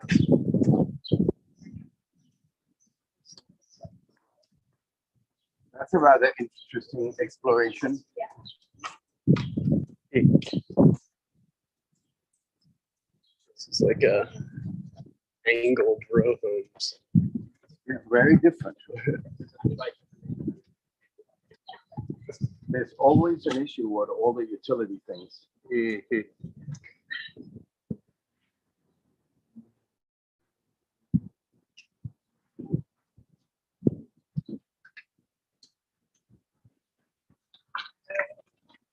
Actually, why don't you ask Siri something while you're there? Or no, with someone else. Maybe Can we someone try else. it again? What's up? Walking the directions to the. Oh. What do you call it, to the rail park and see?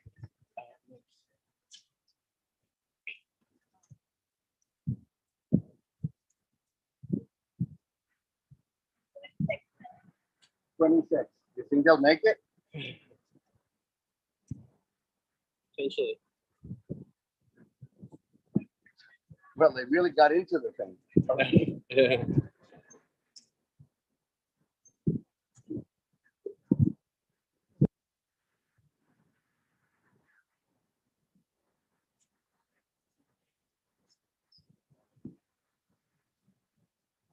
Oh, look at the technology. And I go to office hours. Okay. I mean, it's actually not that bad.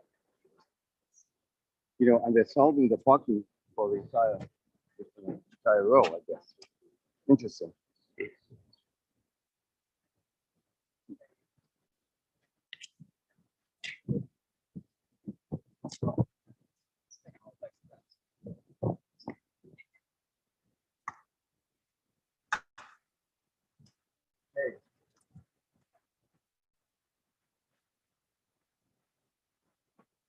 I think these things are rather interesting. One, two. I'm trying to find out what the intermediate band is. If it's office space or is it part of the commercial thing?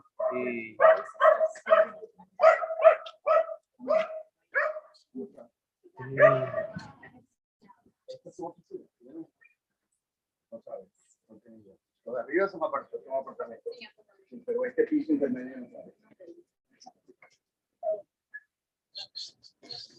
Oh, that's cool. I don't know what that is. Yeah.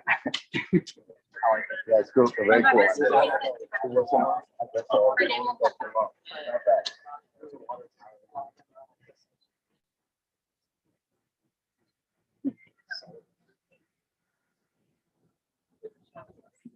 I think these places are fun, you know. Some are good, some are bad, some are experimental, but you know, if I was the city planner, I would be happy to see an area come back to life with character. You know, and not would block and block and block of the same thing. So that. Oh.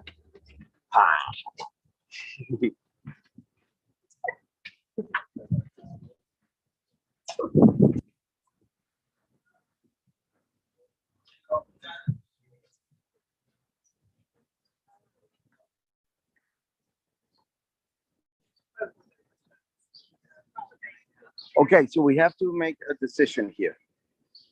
So what time is it? We've been 10:09. We've been about what, 2 hours. An hour and a half. So could we have about a 27-minute walk to the rail line? You want to make it to the rail line or we call it a day? How are you feeling?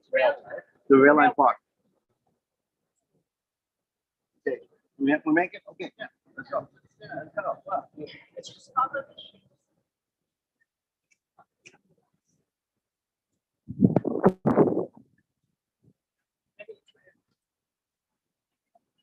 Yeah. All right, so tell them what we're doing. We are going to take a walk down to the rail park, which is an old rail viaduct that was converted into an elevated park near Chinatown. Our version of the High Line.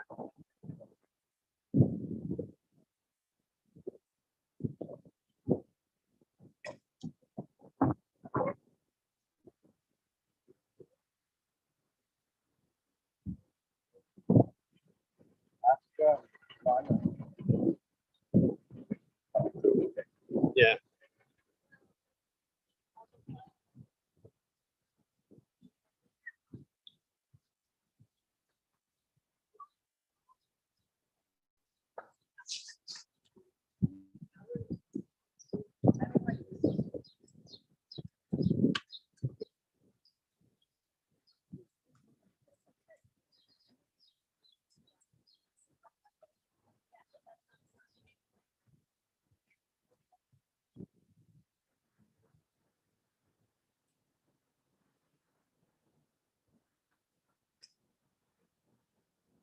For those friends in China, believe me that most students of the University of Pennsylvania never come to this area. And these are some of the most interesting neighborhoods in the city. They're safe, they're beautiful, they're full of little bars and cafes. Look at this thing on the shady trees.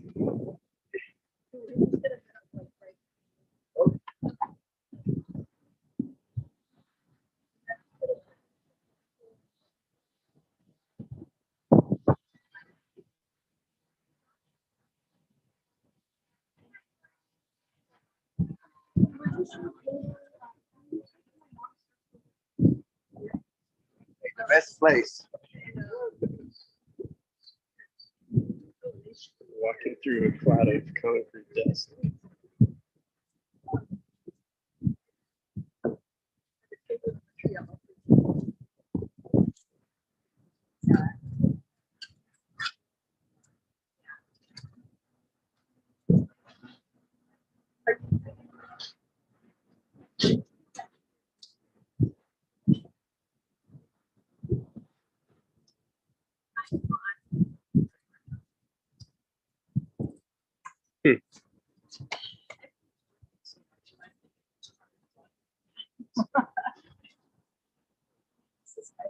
This is kind of interesting.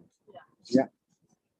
Compared to some of the other inner garages that we saw, there's something attractive to this. I know why, I don't know. I feel like First, maybe the change of grade, going down, something. yeah.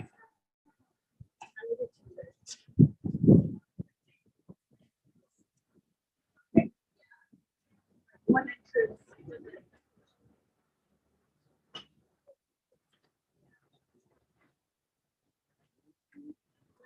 What street is this? That's one of the great things of Philadelphia, and many streets don't have the sign. This one is Spring Garden up here. Oh, do we need to go that way? Sorry? Do we need to go that way? I think so. Yeah. How exciting the corridor is. What's the best way to make it to the red line? We go to the right and then to the left, or? I think so. We need to go right in. Yeah, we need to be on like And we're supposed 12th to, Street. and we should take it at the lower end, at the eastern end. Yeah. Wow, but this thing is so strong out. Whoa. Yeah. So let's continue and then find a way to.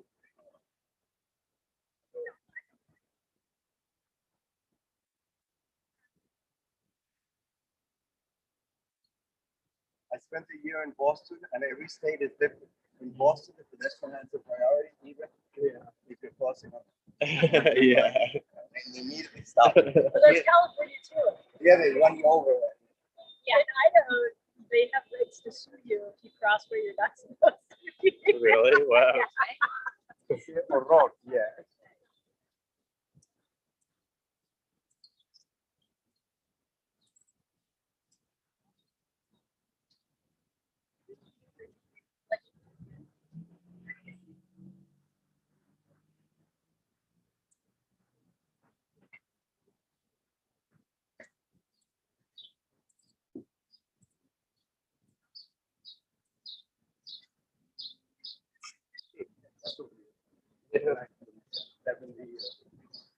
extravaganza.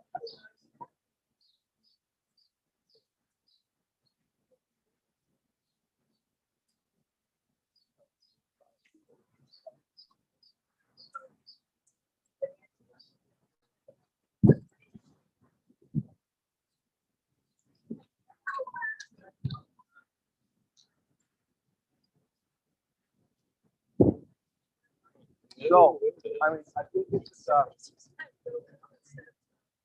think this is interesting that we come from an area that is just like tight community coming back to life with infill, and all of a sudden you cross Spring Garden, which is one of these water, and you come to something different. And it would be interesting historically to find out what was here. Probably these were industrial lots, huge industrial lots, and they must have been closer to the rail, and those were the communities. So when the industry disappeared, you ended up with these huge vacant lots that then were occupied by institutions, by parking lots. You have some of the old lofts, like the gray one over there, that's been converted into condos. But immediately you feel that's something different, and it's only 2 blocks away. Track the history and try to understand what you can do with it.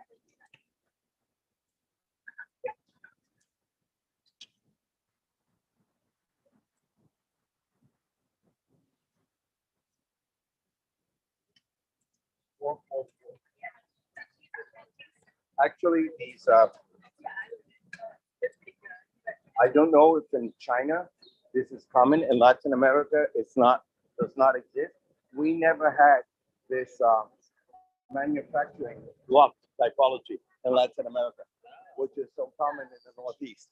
They're very robust building, concrete frame, very high ceilings, and of course the manufacturing left, but the buildings are there and they're very solid. Now, these are not plastic cardboard buildings. And it's the whole idea of the lofts, that these industrial manufacturing buildings are recycled into residential, into condos. And they have character. Spatially, they're very beautiful. They're very flexible. Many of them are so big that they live-work solutions. Some of them are almost double heights. So you can have mezzanines, you can subdivide them.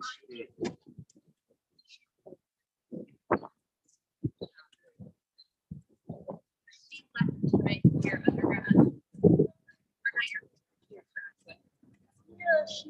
And I really don't know enough of the history of the area, but when you see the two industrial buildings, that you can clearly see that they're from the same period, probably from the 1920s, 30s or so. And then you see all this vacant lot of parking lots. We don't know if there were other industrial buildings here, or if these were warehouses, or they were trucking areas that were part of the industry.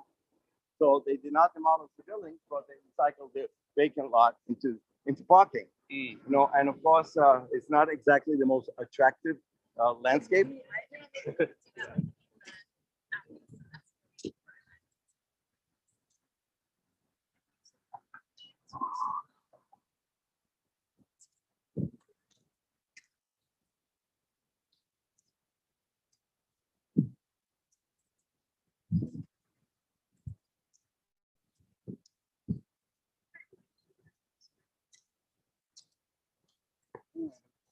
What's this? This is an off ramp of 5. Flying into the city.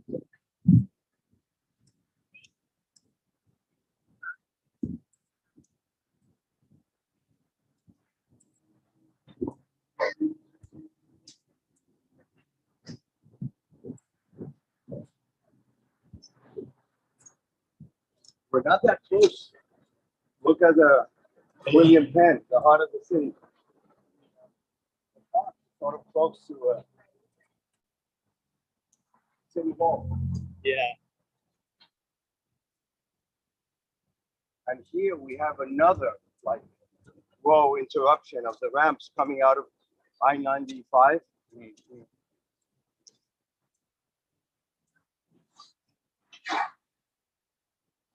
So what we get is the very tight city fabric that we visited the first visit a couple of weeks ago. And then you have this weird area of transition of highways, infrastructure, vacant lots, big industrial buildings converted into lots. And then you have an area that picked up as a very lively community.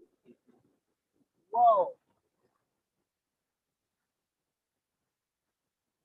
So what do we do? Should we cross and go down that way? I think because is it on the other side of the highway or not? I forget. I don't remember. Guys, can we check if we're okay? What we have to do? If we want to go right. Yeah.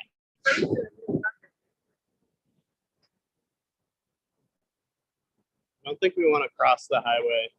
I think we have to go straight down that way. Okay, there we go. And by the way, this and is this already the Vine Expressway or what? So this was built about the 60s and they demolished 40 city blocks. So this created this big division between Center City and the area we were now. So I think it's important to see because you can imagine this at night. You know, so Northern Liberty is completely like cut off. Mainly. Yeah. Also, the entire areas that came down with the stupid urban renewal. And so when you see what we saw today, that area is coming back to life, it's very interesting that somehow it's like it's village, independent from Center City, that has a life of its own, despite. Yes, sir.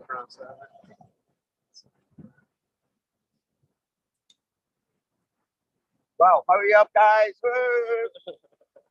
Guys, hola, wake up. Wake up.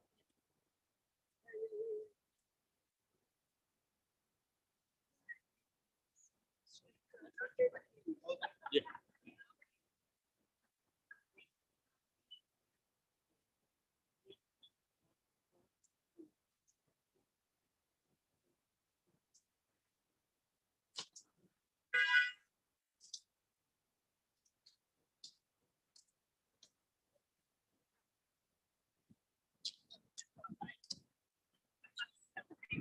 One, two, three, four, five, 6 lanes against a bunch of big vacant parking lots. And then you have the retaining wall of the highway. Guys, this is not fun. It's hot, it's noisy, uninteresting.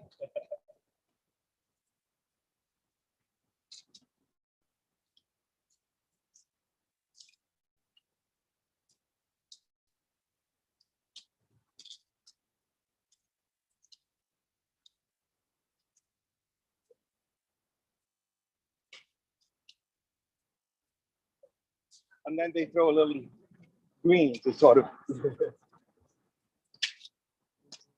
control. Whoa.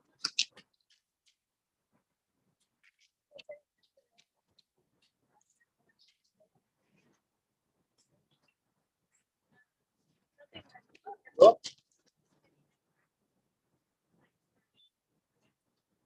And then immediately as you go across the highway, you go into Old City. And that's the old fabric of the city that picks up again. So it was a major intervention. Yeah.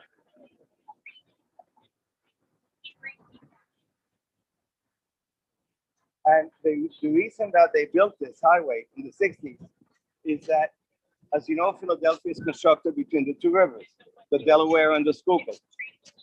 And the city was cut off from the Delaware by I-95, by the mega highway. In some moments, 12 lanes.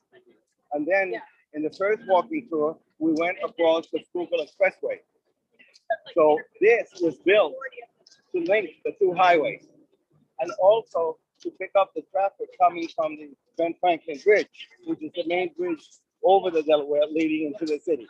So this was a typical civil engineering, transit engineering move with complete regard to what it was doing to the city.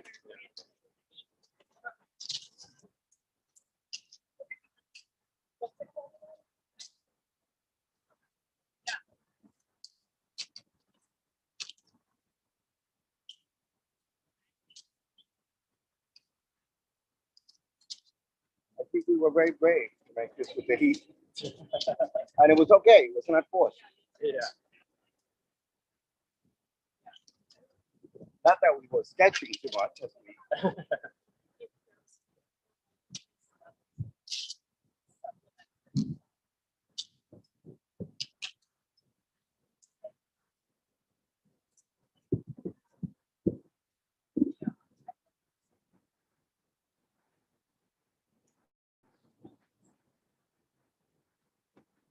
go outside, look at that. This is 3 city blocks of highways and underpasses.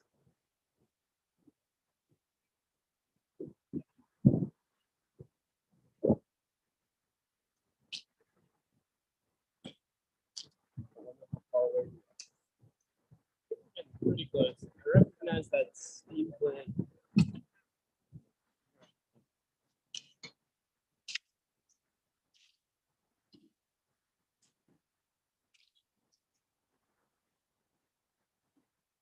Then in the midst of all this, you get a sign that says Independence Historic Area.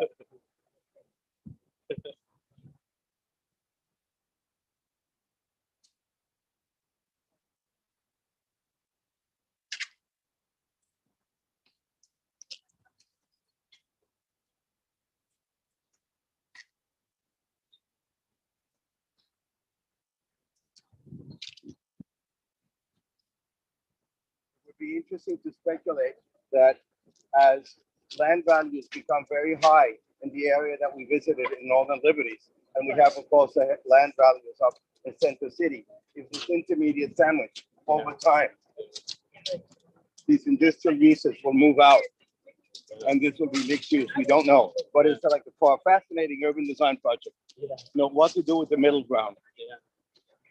I think that the architecture department does a second semester studio that's around here somewhere, but it's closer to the rail park actually.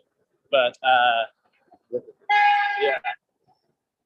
It's closer to the rest. I mean, it's insane. I never had walked this track. Oh, Yeah. look at this. Look at this. Highway, underpass, highway. About 400 meters of wasteland. Yeah.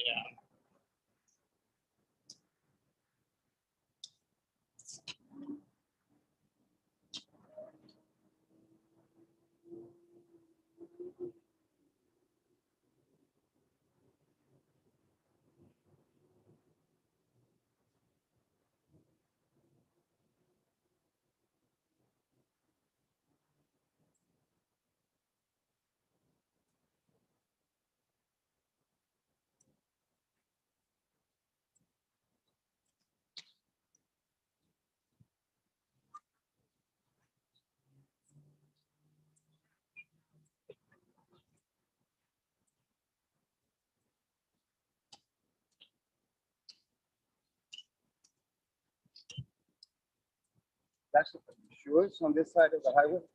I think so. Yeah. Yeah.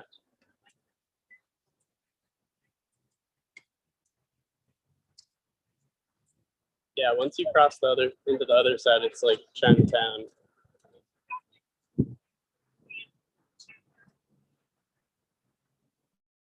Lila, how are you doing?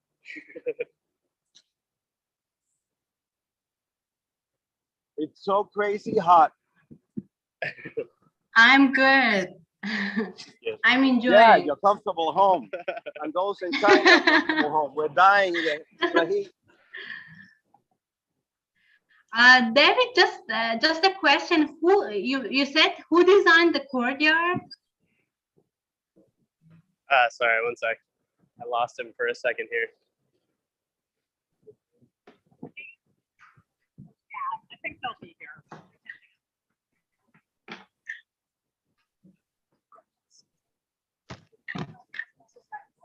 Achar o monitor.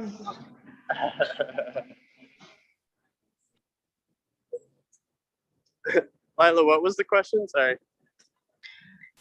Who designed the courtyard? This is insane. Oh, of the piazza? Debbie, do you know who designed the courtyard of the piazza? But with the, you mean the pools? The swimming pool part, Lila? I guess Well, so. It's whatever, one I of do the not know. students' questions. Oh, okay. Okay, but I don't know who designed the piazza. I should know. Just Google the piazza. But as I mentioned, the courtyard with the funky swimming pools was an addition that was made only last year, 9 years after the project was. And the question is that since I remember that while the buildings are very beautiful, the pre-existing landscape was very boring. It was clear they did not have landscape architects on board.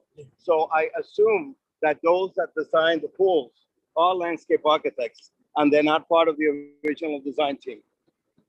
It's a second layer of intervening the open space. Look at this, guys. Blank walls, huge parking lots, elevated highways. These buildings are so beautiful. Yeah. There are about 4 or 5 major power plants in the city. This Yeah. one I think is a steam Or plant. steam plants. Yeah. But there are some of these very beautiful things. And on the Delaware, there are 2 very beautiful ones. If you were ever to make it to Penn Treaty Park, you saw the big power plant. I have the dream, if I had the money, to buy one of these things and turn it into something. This one is filled with asbestos, I guess. They're Ah, that's not good. I So are we okay? think so. Oh wait. Maybe not. Should we lose all those other folks? I think they escaped. Half of the group abandoned us. They died of the heat. So this is a brave army.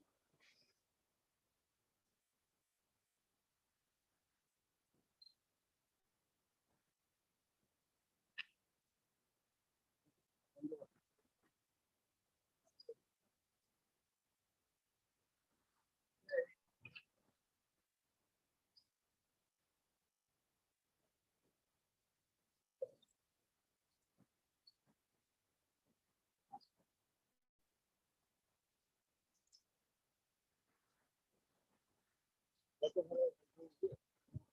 yeah. Big building.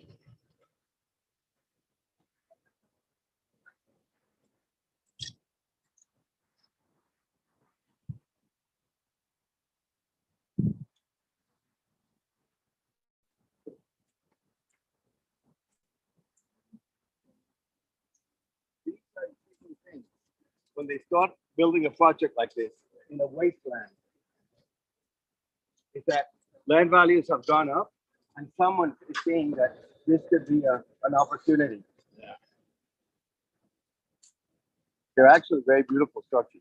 Yeah. And I think in the distance, we start seeing the elevated rail. Oh yeah. Yeah. So that is the old rail that was bringing trains from New York into Philadelphia.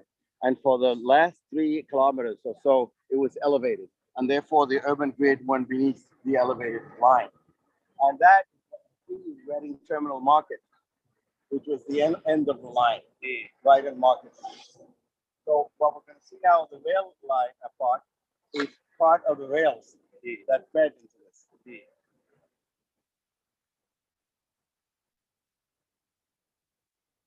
you ever make it? We're almost there. This was tough. When we broke it.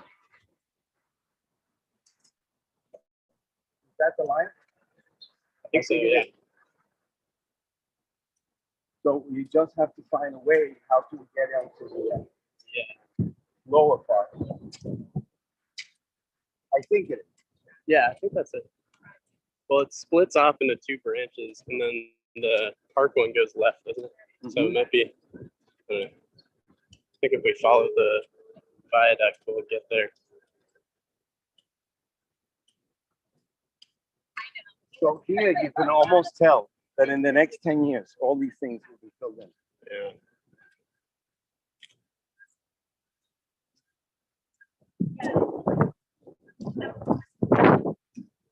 Unfortunately, this seems to be public housing that has like other and it's part of Chinatown. Yeah. Very poor design, the buildings, unfortunately.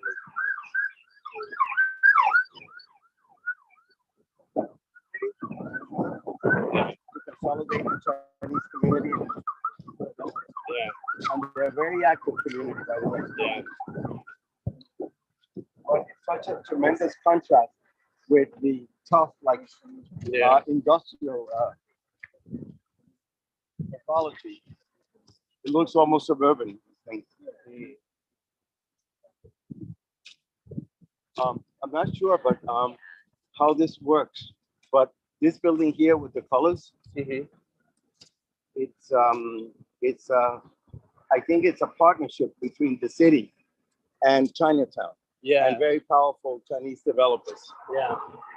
I think somebody studied this in the city planning class that I was in. It was the Chinatown Development Corporation, Right. and it's like mixed use, has stuff on the bottom. I think there's like community spaces on the bottom and then apartments up top, but they were supposed to put their headquarters there, but ended up not being able to afford the rent. Oh my God! After they built it, Yeah. but there was some sort of very heavy subsidy, Yeah. and it was I don't know if it was a newly immigrant or family of people that already lived in Yeah. Chinatown that were coming. Yeah. Right? Yes. Is that it? But that's not the park. I think we have to keep going that way. Are you sure it's not the park? Yeah, I'm pretty sure. I think that's like the abandoned park. Okay, so guys, here we start seeing the rail line that is elevated, and we clearly see that the intent was to serve Center City. In fact, Reading Terminal Market is only about 250 meters from City Hall, from the heart of the city. But it's elevated to let the city grid go under, which is rather a clever idea. Oh, we got those people back.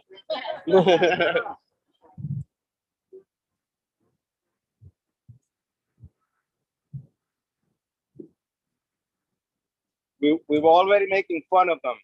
They gave up. They're weak.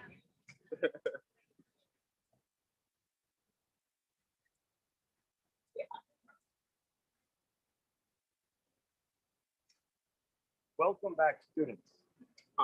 Oh, it must be a school. Oops, the end of my titanium.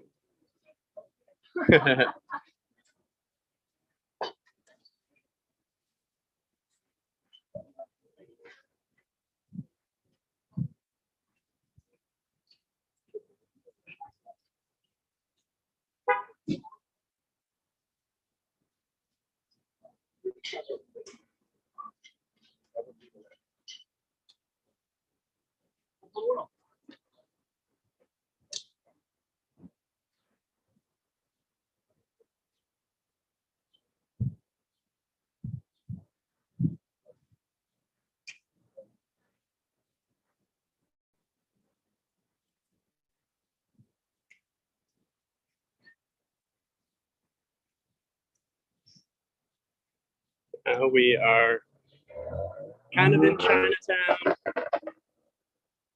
on the other side of the Vine Street Expressway. Oh, and there's the staircase to the rail park.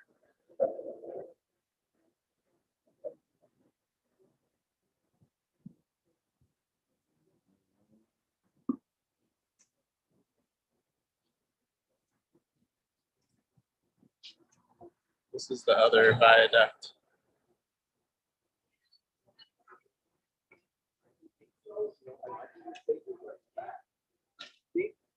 No, it was not that town hall after you guys where we announced this, but it was a faculty meeting. And since I'm in both departments, I heard of terms from the city planning department. Okay. And and because the city planning department, we hold a lottery in September. So the city planning department selects the students at the end of the previous semester. So I had to announce what my studio was. And they asked me if they could travel. And the chair said, all these studios are what floor to that.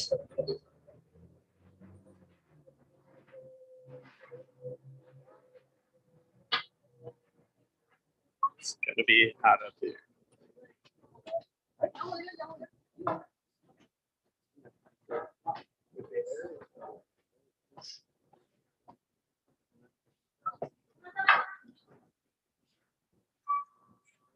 This is the end of the rail park, or the beginning. Ooh. Oh. Oh. Yeah. Oh, that's a metal. Yeah. The whole thing is hot. Oh, it's hot. Oh yeah. I'll push you. Yeah. Okay, guys, so clearly we have two lines that are convergent in this V. And from here on, that is leading to Reading Terminal Market. This is pretty nice. I know. I think, yeah, this is quite cool. Now, what you have here, of course, is all these, like the electric stations. A huge vacant lot. So it's a weird, like, landscape, very different from New York. The other thing is that, as you know, the High Line in New York was envisioned by residents, low-income residents, in the lofts, in the meatpacking area. None of those that had the idea and convinced the city to hold the competition that corner one live in the area anymore. They could not afford it.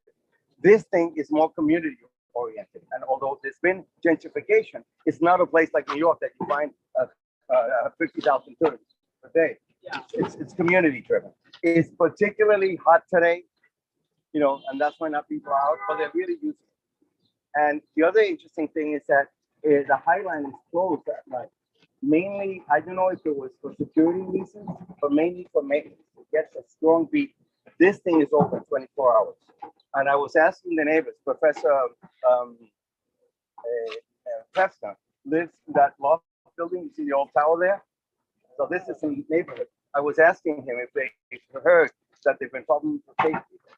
Because this is completely isolated. There's not exactly a height on this. No, it's been fine. It's fine. The main problem that you will see, the other thing is that in the United States, all the rail lines are mainly privately owned. It's not like rail lines in Europe and China, where it's government run. So the owners of this rail, private rail, about 40 years, offered to sell the entire rail that was abandoned, defunct, and useless to the city for $1. And the city hall did not pick them up. Okay? No. So then they were able to buy this little stretch, and now they're asking for a mint for the rest of the rail. Yeah. Okay, so it's a very stupid public opportunity that they let by. The other problem that you will see here, that while it's relatively easy to walk up this thing, well, that's not friendly, but we went up these steps. As we walk along this thing and we exit the other side, which in theory becomes more urban, it goes closer to Broad Street, to the big avenue, and and the density picks up. The last stretch is a disaster. It doesn't connect to anything, and we'll see. And that's another problem. So many people don't know that this even exists. It is narrower than most sections of the High Line.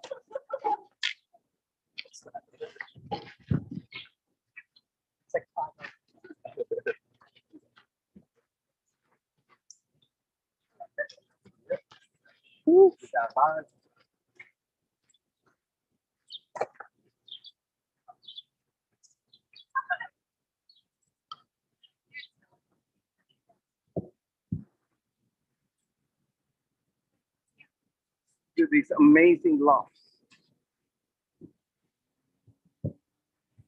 I think how it works is that this building, this loft here, and the one with the tower, like this rather interesting Art Deco building, all belong to the Inquirer, which is the big newspaper of Philadelphia. It's been around for 120 years or so. So they own huge real estate, and of course, the type of prints are very different, so they don't need these buildings. So they sell them.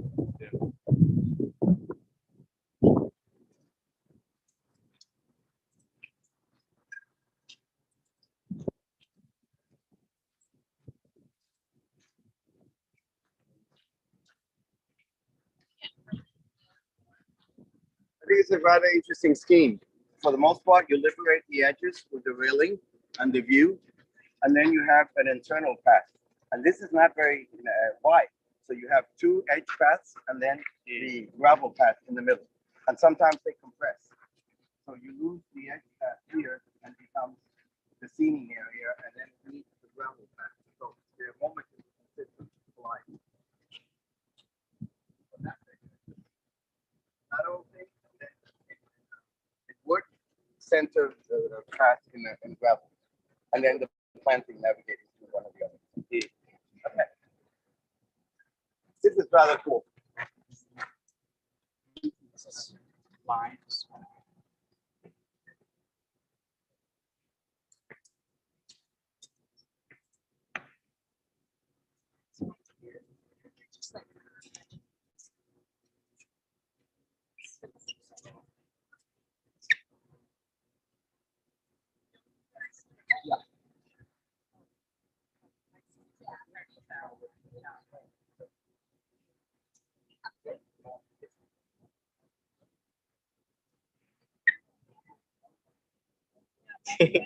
Did you just pour seltzer all over yourself, Rohan? Okay.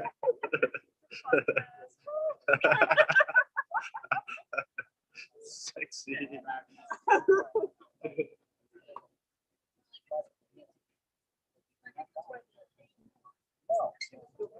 No, and it was the entire rail because the company said we're not using it. We are liability if something happens to the pole. They were responsible, so they want to get rid of it for the city to assume responsibility. And the city was stupid. They said no. So I think they were able to buy this area because it's closer to a populated area. This area is still, also around that area. But like I think that yellow building lower one, that is already broken. But very close. So this area already has three properties. Many of these lots are apartment houses, and it's coming back to life. So I think this was the line that was closer to set the city into the populated areas. Well, this thing is still going into the bombed out site. So the way to buy this, look at the rail companies, hike the price. They said now we want to pay how many billion, and the city said please. Residential coming for this part. Yeah.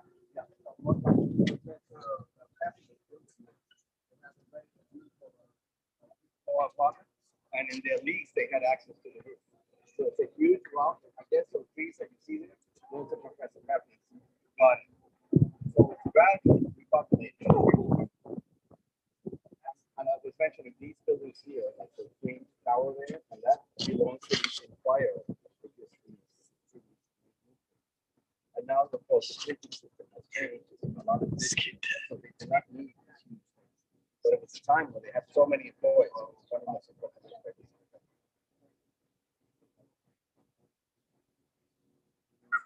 Like the background. Oh yeah.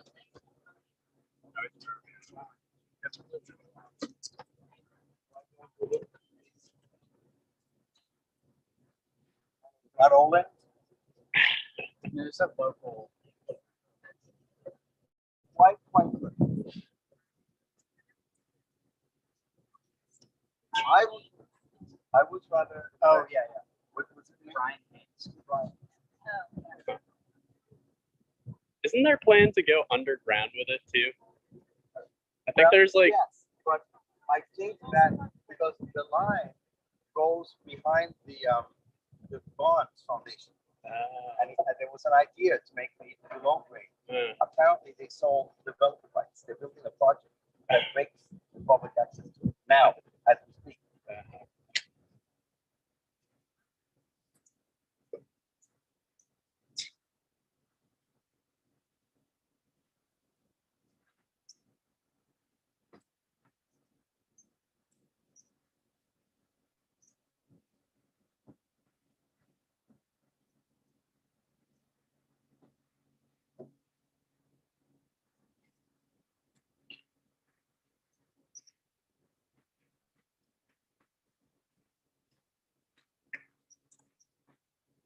We're crazy to be here with the heat. It's nicer up here. There's kind of a cool breeze at least. Guys, it's very beautiful, but it's very hot. And as I mentioned before, look at the German tourists. Ja, wie geht's? Gut, müde, bin müde. Really? Nice. Just walk over. Not bad, not bad. So here, the three systems collide, the lateral path, the center one, and it become one main path. And it narrows down. I imagine in the near future, these things will fill in. It's actually cool to have the separation, Yeah. the distance. And in fact, you guys did not see it, but when they inaugurated the High Line, there was a lot of this feeling, you know, and meanwhile they were rezoning. Yeah. You know, Bloomberg was negotiating with the developers. So now you're like in canyons in the High Line, but it is sort of this.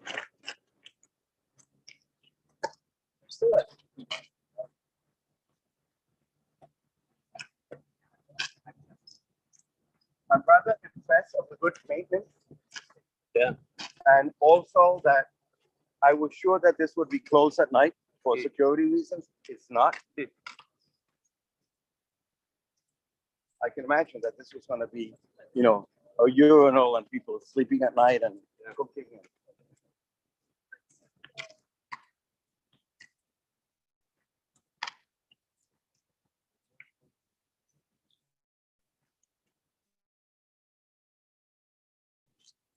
Ooh,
okay. Can you guys hear me? We're back. Sorry, my phone overheated, I think.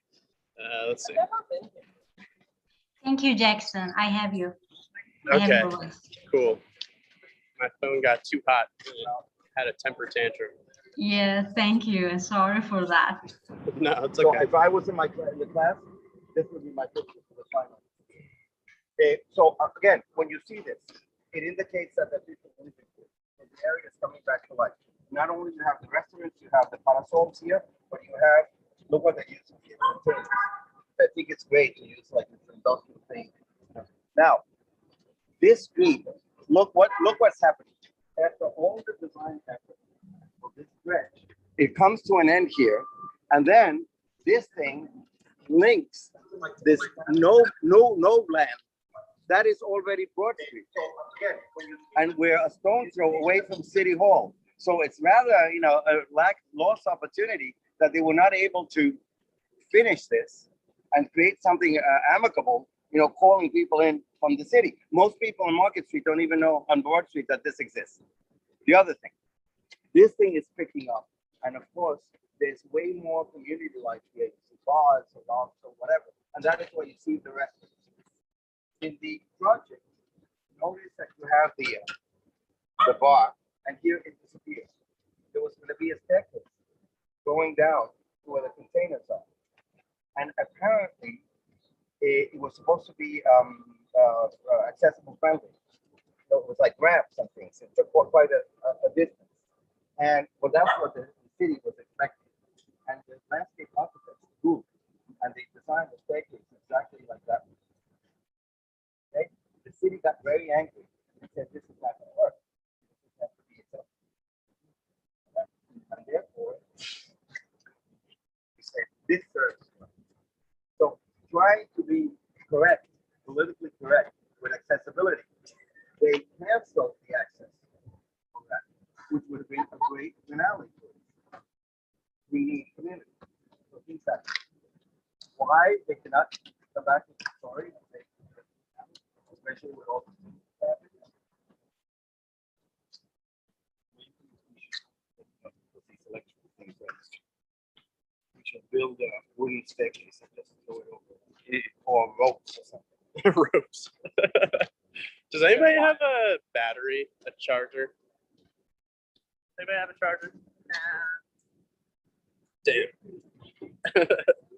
Oh, okay. We might run out of battery here.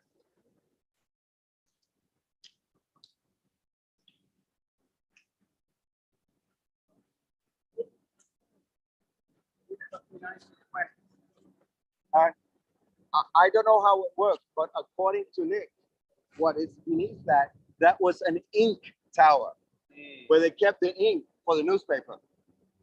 You know, remember the old newspapers? Friends of the Rail Board of Directors.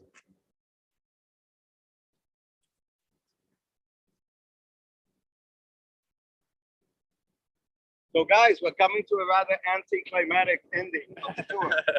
You know, after all this, okay? So if they gave us a project, a one week project, if contemporary urbanism was 14 weeks, night 7, what would we do here? It's a cute project. Connect, bring it back to life, announce that the rail is here. How much of the same materials would we take? How much is a different piece? What do we do when we negotiate with the buildings? What's going on here? Why the noise? No.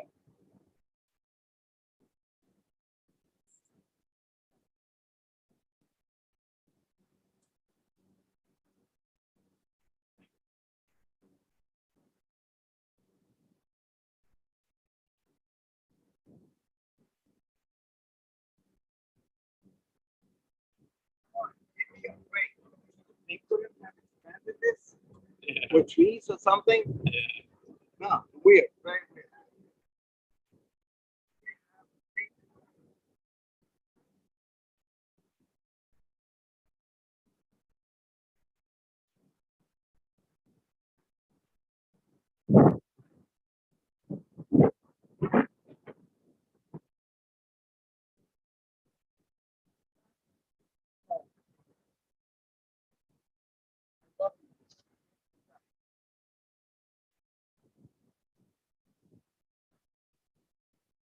Part of the provided.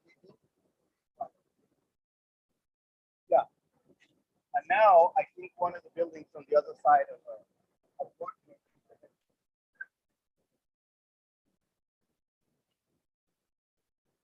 Wow, look at this thing with this ramp. Just reinforcement holding it up. Yeah, wow.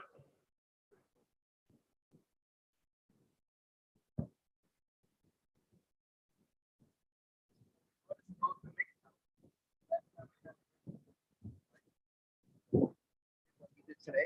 And I said, aha, so I walked my way through.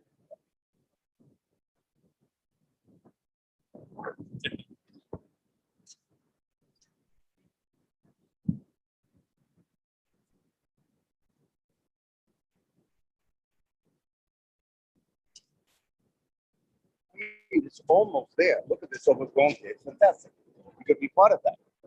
It's this stretch that made no sense. Yeah.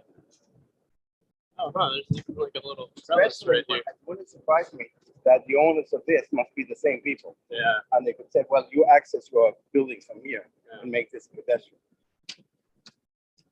Or something. I mean, it's oh, look at this. Aha. The old thing. So we could use that as part of the landscape. Why is it there? We don't know. Well, but it's for part of the rail probably. Yeah. You see, I mean, if I'm designing the project, I would have done everything possible to make it part of the history of the rail line.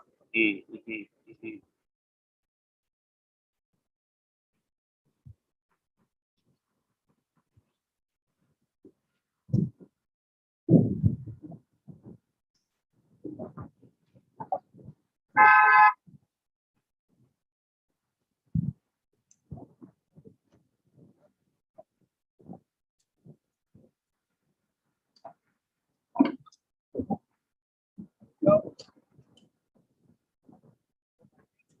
The headquarters of the Inquirer today. Oh, okay.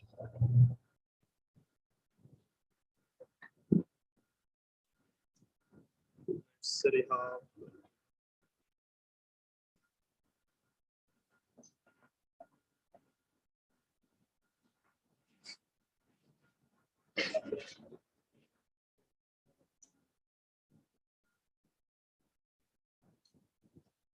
Lila, what do they say? Were they able to follow?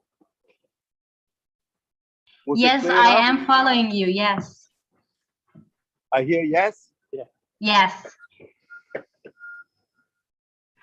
My phone is close to the end of its battery life. Okay, Jackson is losing the battery. So we would like to say goodbye to the Asian troop. And we hope that you get your visas very quickly and you're able to join us.